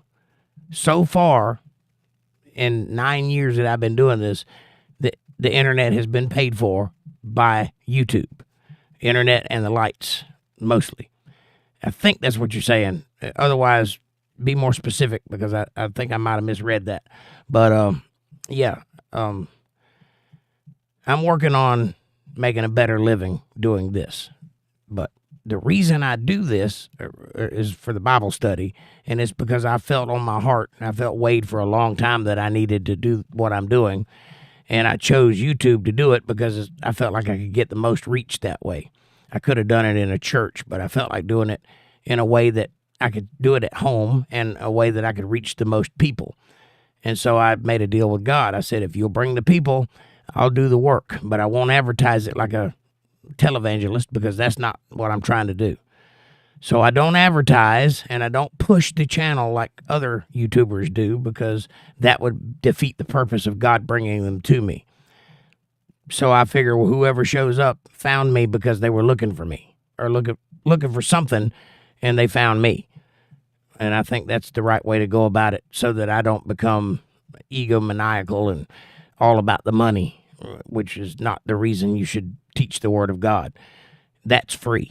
So I agree that the Lord has provided for me this whole time enough that I can keep doing it, which is why I'm still doing it. If I had to pay for it out of my pocket, it would probably come to an end rather quickly, because there's not enough money in the world to pay all your bills. But I'll work on it as hard as I can for as long as I can. And I think that's what you meant by that. Batshit Crazy says, I am related to educrats. All have six-figure retirement plans, all under 55. None ever built, repaired, invented anything, or employed anyone. Not once. Yeah, a lot of those people live in the system, and the system is designed to keep the people that are in power.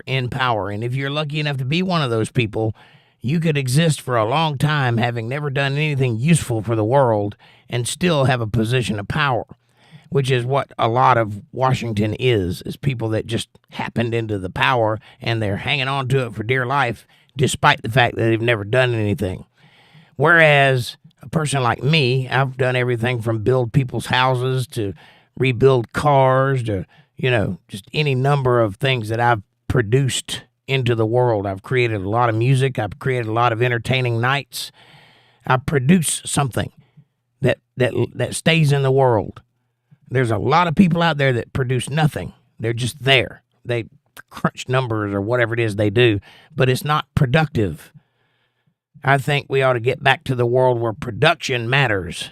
Back in the day, in the 80s, I could make $1,500 in one night just playing my guitar. $2,000 in one night just playing guitar. Can't do that now. I'm lucky to make $1,000 for everybody to split in the band.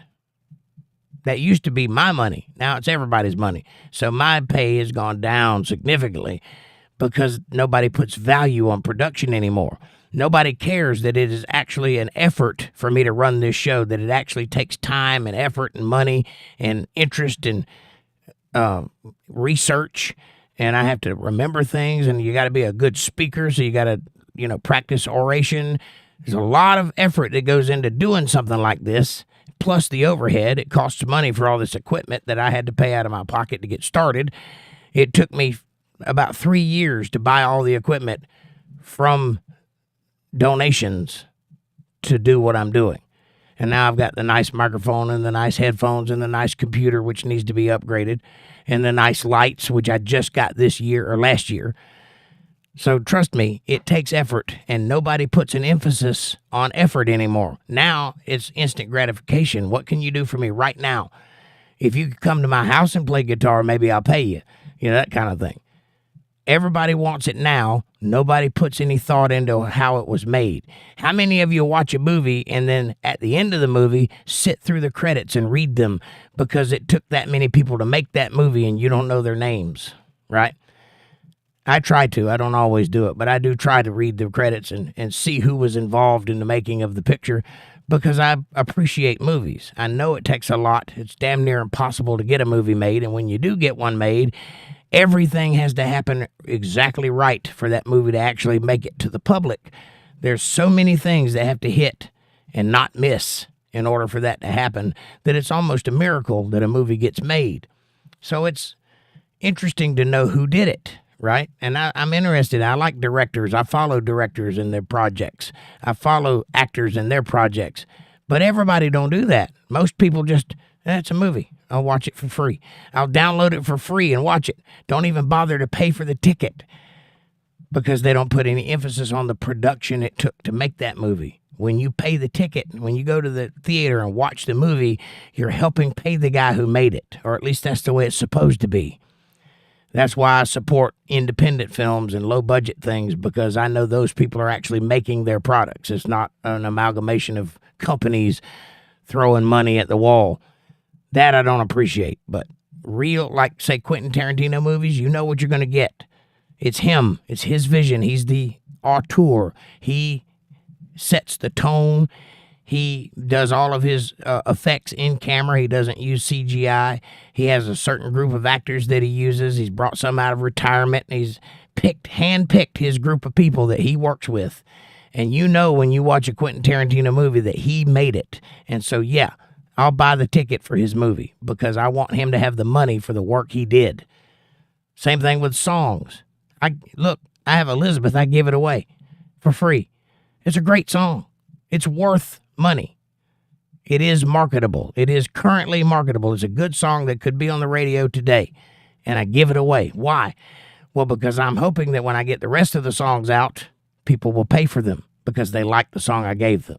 That's the hope. That's the idea. I'm living under the fantasy that if you want to be something, you'll give it away, and then everybody will have it. Because what is success? Is it that I made $1 million? Is it that everybody knows who I am? Is it that everybody likes my song? Is it that my song is out there for everybody to like? What is success? You have to answer that question for yourself. Some people, it's money. Money isn't the answer to everything, though. So what is success? I know a lot of people that have money that are not happy. In fact, do this favor for yourself. Go online tonight and look up the top 5 richest people in the world and find pictures of them. And tell me if you can find a picture of them where they look happy, or where they look not stressed out, or where they look not like a werewolf is right over their shoulder about to bite into their neck. Every one of them have that look on their face. Why? Because having that much money takes your soul away from you. It's not good. It's not a happy existence. Money is an illusion. It is not the answer to happiness. I promise. Well, whoever said happiness can't be bought or money can't buy you happiness never had any, right? Have you ever tried to frown on a Sea-Doo, right? I understand the concept. It's damn near impossible to frown on a four-wheeler. You can't do it. That's all well, money can buy immediate happiness, but it can't buy long-term happiness. The only thing that can fulfill that is the love of another human being. That's it. That's the only thing that will fill that hole. Money will not do it. You can have all of it in the world and still have a big gaping hole in your heart. You want to fill that hole? You got to make a contact with another human being. That's the only thing that will fill it. So what is success? I think success is being known and liked.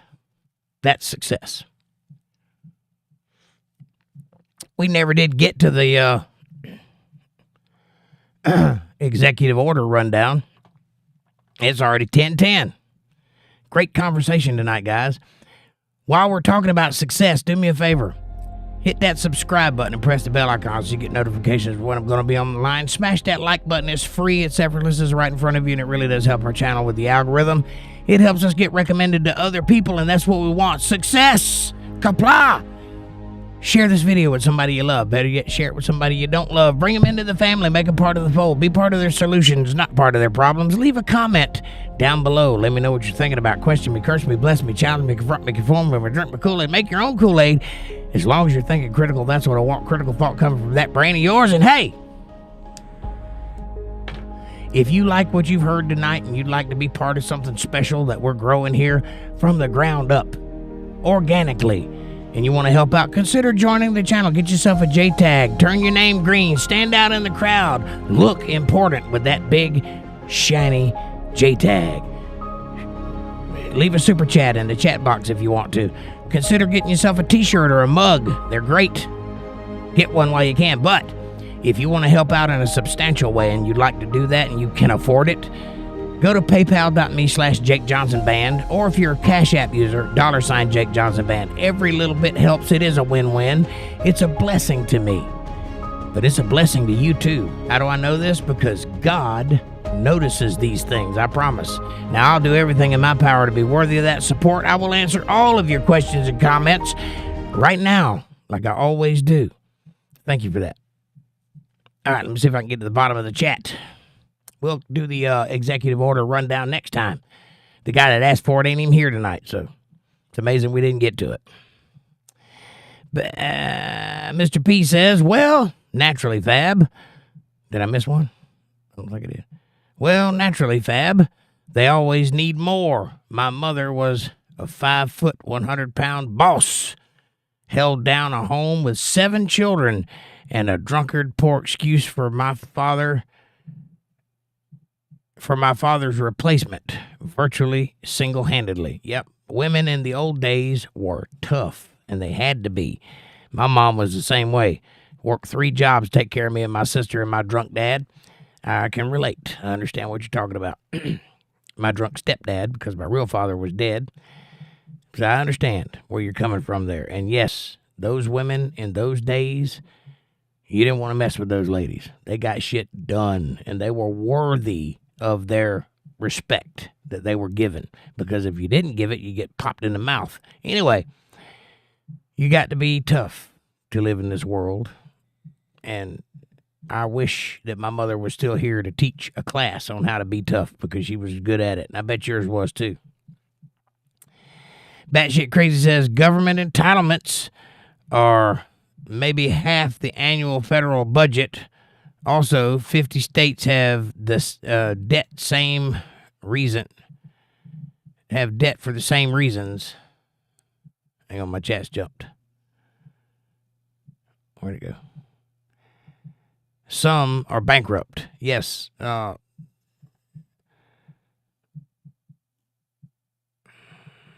Government entitlements or payouts is what you're saying.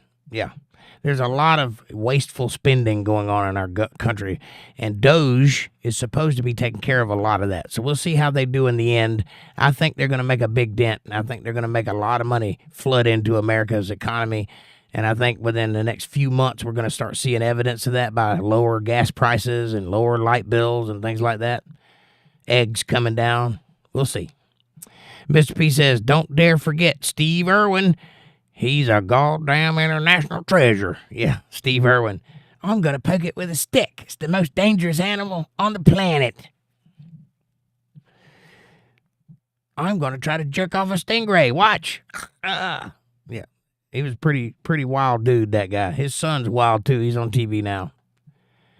The real crocodile hunter. Yes, I agree, Mr. P. How dare I mention Crocodile Dundee when Steve Irwin existed, who was based on Crocodile Dundee, whether he wanted to or not. But, yeah, he was a cool dude to watch. I miss that guy.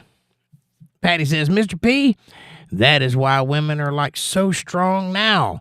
My mother did the same at 63. Got a job, and they passed laws. No need for a husband to sign a note on an auto loan, right? Well, that's part of the problem with welfare. They turn the state into the husband by making the husband irrelevant in the home. That's why there's so many people nowadays that don't have men in the house, because they are penalized for having a man in the house. If you don't believe that, go get food stamps and then tell them you have a husband and watch your numbers go down. They'll give you a lot if you're by yourself. They'll give you half that if you got a husband. And so they incentivize women to be single, and they give them just enough to get by on, so they think that they can get by without having a man, so they have no interest in keeping a man. Therefore, relationships sour, and they go by the wayside. Next thing you know, you got a bunch of single parents in the world. It's not a good system. They need to eliminate that. I don't mean eliminate welfare. I mean eliminate welfare as it stands. They need to change it into a more useful system to where it goes to people who don't have Cadillacs. You know what I'm saying? Maybe people that are actually disabled can get food stamps or welfare. Maybe people that are actually unable to carry a job. But if you're an able-bodied working human being, you should not be on welfare. That's my opinion. What it is I meant to say you can't carry a gun in Australia. Okay, that makes more sense. I didn't want to argue with you, but yeah, I think they took away the guns in Australia. And by the way, a lot of craziness going on in Australia. You know, their government shut them down and put them in camps during COVID. And nobody could stop it. We have guns in America to stop that kind of nonsense. And so far, it kind of works. Mr. P says, I don't argue that it's impossible, Patty. I argue that a man should be carrying the load. I agree, 100%. If you live in a traditional relationship and there's a male and a female, the man should be the household breadwinner. That's just the way it should be. The woman should be the nester and the homemaker. That's the way it should be. Why? Because that's what the two respective persons' dispositions are. They're physically and mentally designed for those jobs. That's not to say that both can't do the other one's job, and both do in many occasions. Sometimes it's an equal opportunity household where everybody carries the weight 50-50. That's not the way it should be. If you want to be happy, you will follow the nature of God's plan, which is harmonious. That's how you live in harmony. That's how you become peaceful and happy. Do things the way God intended it to be done. It's not to say you can't do other things. Even Jesus said, if your ass falls in a pit on the Sabbath, do you not pull it out? I know you're not supposed to work on the Sabbath, but you got an ass in the pit. You just going to let him stay there till Monday? No. You do what you got to do. So, yeah, sometimes the line gets blurred. But as a tradition, men should be men and masculine. Women should be feminine and homemakers. And everybody's happy. Patty says, I know, right? And Amanda says, Elon is a super genius, though, regardless. He is very smart. He may not be able to run for president, but he's very smart. He definitely needs to be close to the president because that guy's thoughts and ideas are useful. He produces things. So I like that he's close to Donald Trump. I think that's a good thing. I don't know why the left is going crazy. I do know why the left is going crazy because they know it's a good thing too, and it means their demise. What it is says, crazy, man. Crazy. Right on. John says, yes, Jake. Thank you, sir. I forget for what, but thank you. Bill says, my point was you were here talking for a reason, and I'm here. Thank you, Jake. Thank you, Bill. And I think that's what, I think I got the right thing out of that. I just wasn't sure I read it right. But yeah, I am here for a reason because God put me here.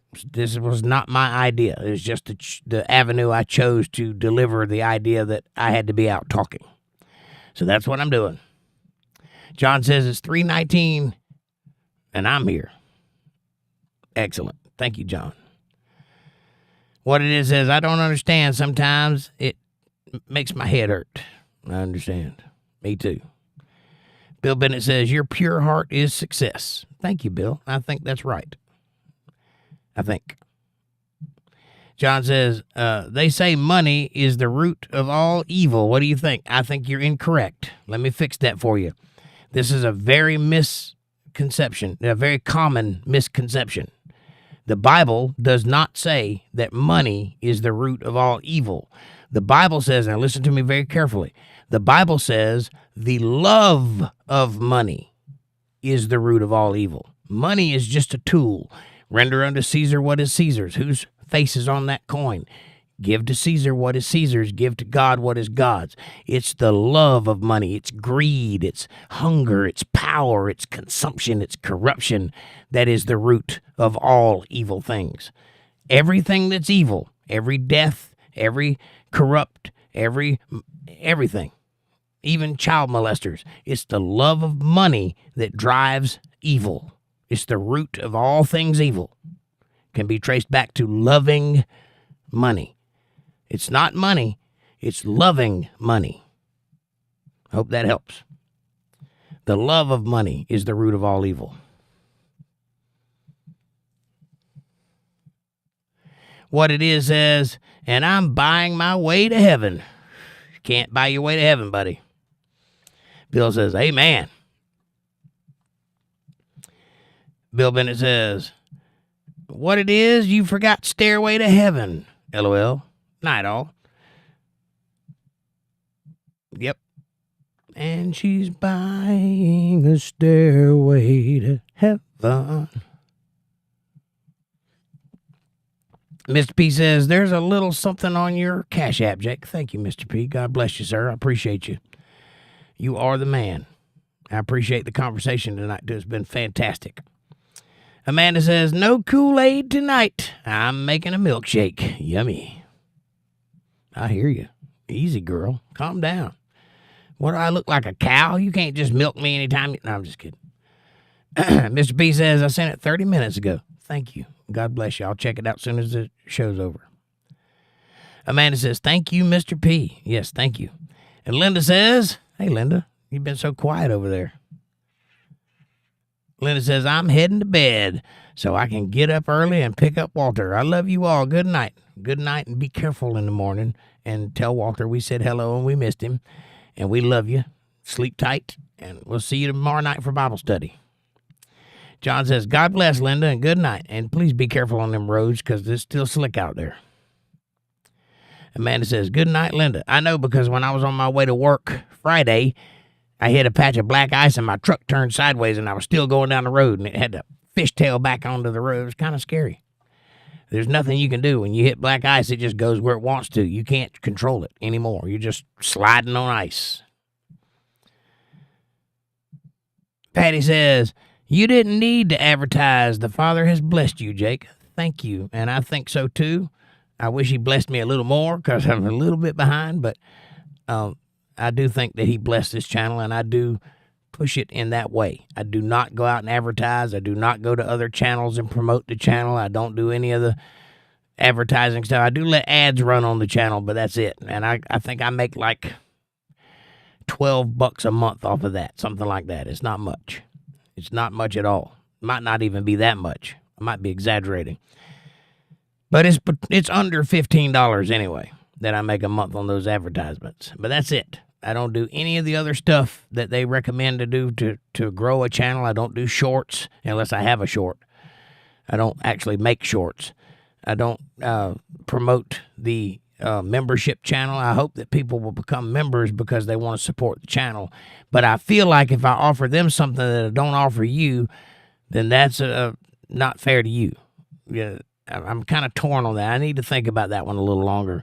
But I may do some members-only content. But for right now, the members that are members are here because they want the channel to succeed. That's all. They get the same thing everybody else gets. But I may do some members-only videos. I just have to think about it a little longer to see how I feel about it, because I don't want to rip anybody off, and I also don't want to hold knowledge back. I don't want to keep the good stuff for the people that pay for it. I want everybody to have access to everything I have to offer, whatever that is. So I have to think about that a little bit, but I'm working on it. John says, good night, everybody. Don't let the bed bugs bite. That's a saying in Britain. Have a blessed night. That's a saying in America, too. Good night, don't let the bed... Sleep tight, don't let the bed bugs bite. I don't like bed bugs. They're creepy. They're little vampires. I don't know if you know that or not. They live in holes filled with blood. They shed their skin. They molt. And they're smart for bugs. I don't like bed bugs.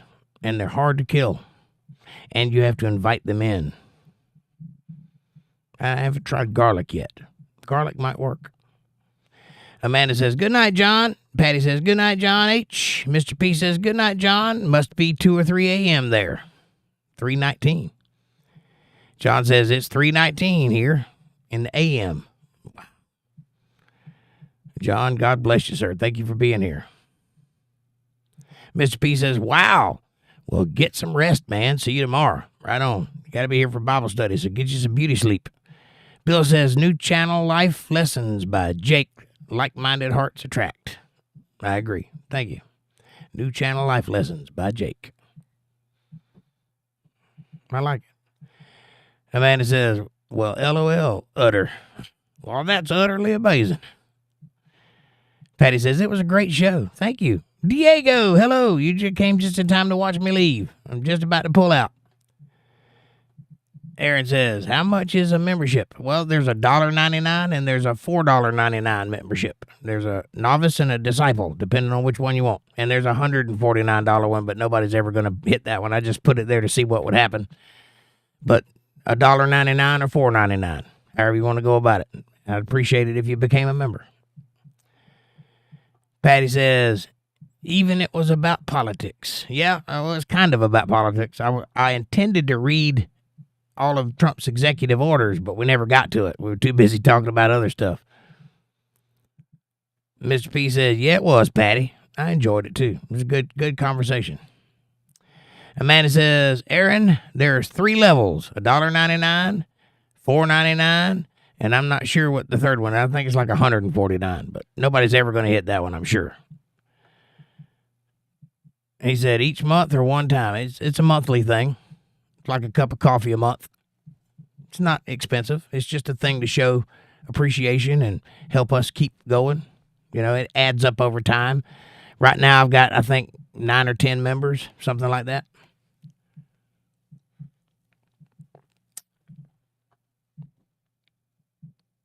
Amanda says it's a monthly thing.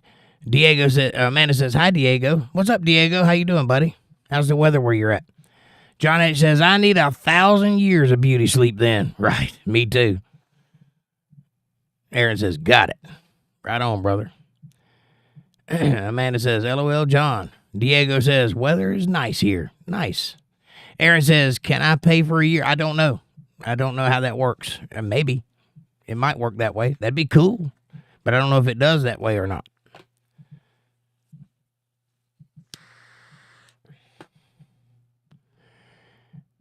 Diego says, it snowed here on Wednesday. Yeah, we got ice. They promised us snow, but we never got any. It was just an ice storm. So we got an inch of ice. Like it was sleet. You know what I mean?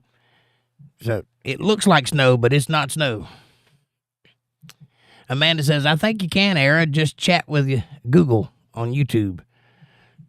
I'm not sure how that works, buddy. All I know is that if you hit that join button, it'll take you to another screen, and I'm sure that the options are there. I've never done it, so I don't know how it works. Diego says, I heard a song on the radio that I loved. Well, which one was it? Maybe I've heard it too.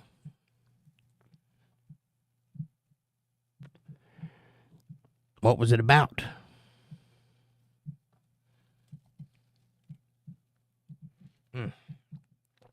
It's called I'll Stand By You by the Pretenders. Nice. That is a good song. Is the join the $sign? I think that's the super chat button. Let me see. No, you have to go to the channel page. I don't know if you can join from the chat box. I think you have to go to the channel, and it's right there on the right-hand side. It says join. I don't know because I don't have it in front of me. Let me pull up a page and see if I can get it to work. Amanda, where's the join button on your screen? Okay, you can do it from the $sign. Yes, sir. I didn't know that. And then click membership. All right, so click the $sign and then click membership.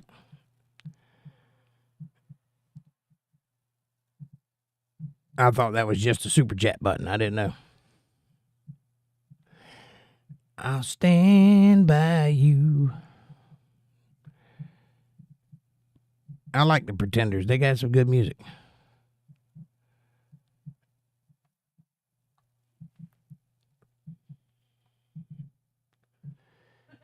Aaron says, LOL, I never heard her talk.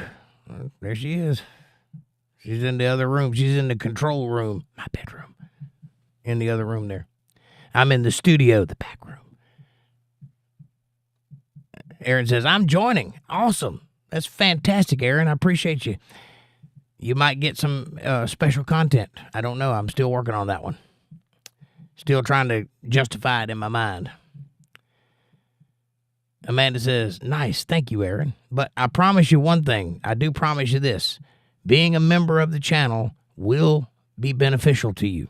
I give you my word on that because I'm working on some things for members that'll only be for members, such as gifts. One thing I'm working on, I'll tell you right now, because it's going to happen. I just don't know when. I'm working on finding somebody that could do it, but I want to give out all the members. I want them to have a stenciled UntetheredLive leather-bound Bible with UntetheredLive and their name on it in the front, stenciled. So I'm working on that in a leather case. So as soon as I can find somebody that can manufacture that for me at the price I can pay for it, that's one thing all the members are going to get. So it will be beneficial. Caroline Kennedy was the ambassador during COVID in Australia. Really? Who's Caroline Kennedy? Aaron became a member. Welcome to the show, Aaron. Thank you, and God bless you, sir. You are the reason that we're still going. We're brought to you by viewers just like you, and thank you for that. And congratulations on your J-tag. It looks great by your name. Go ahead and try it out. Throw in a chat.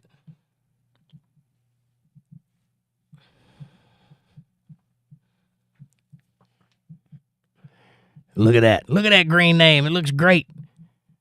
Stand out just like a champion. I love it.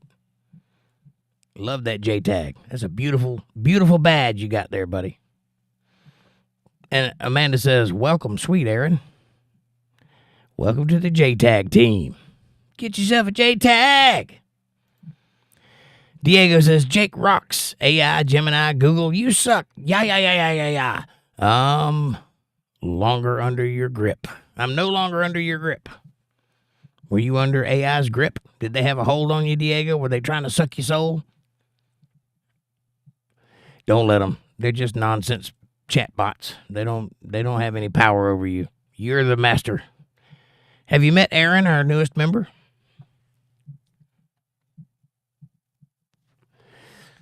All right, boys and girls, it's been a fantastic night. We got a new member and everything. That's great. I'm excited.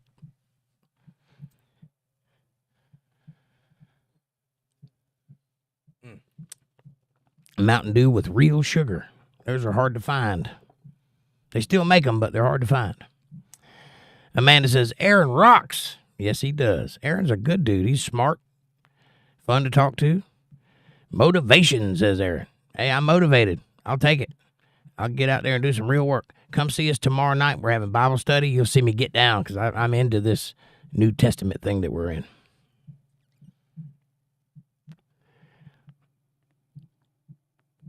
But all right, boys and girls, it is 10:34, and I'm going to turn into a pumpkin soon. So God bless you all. I love you very much. Thank you for the great conversation tonight. It has been fantastic. I have thoroughly enjoyed myself. Batshit Crazy says, gin and Mountain Dew. Well, coffee and Mountain Dew for me. I don't drink alcohol, but I hear gin is pretty nice.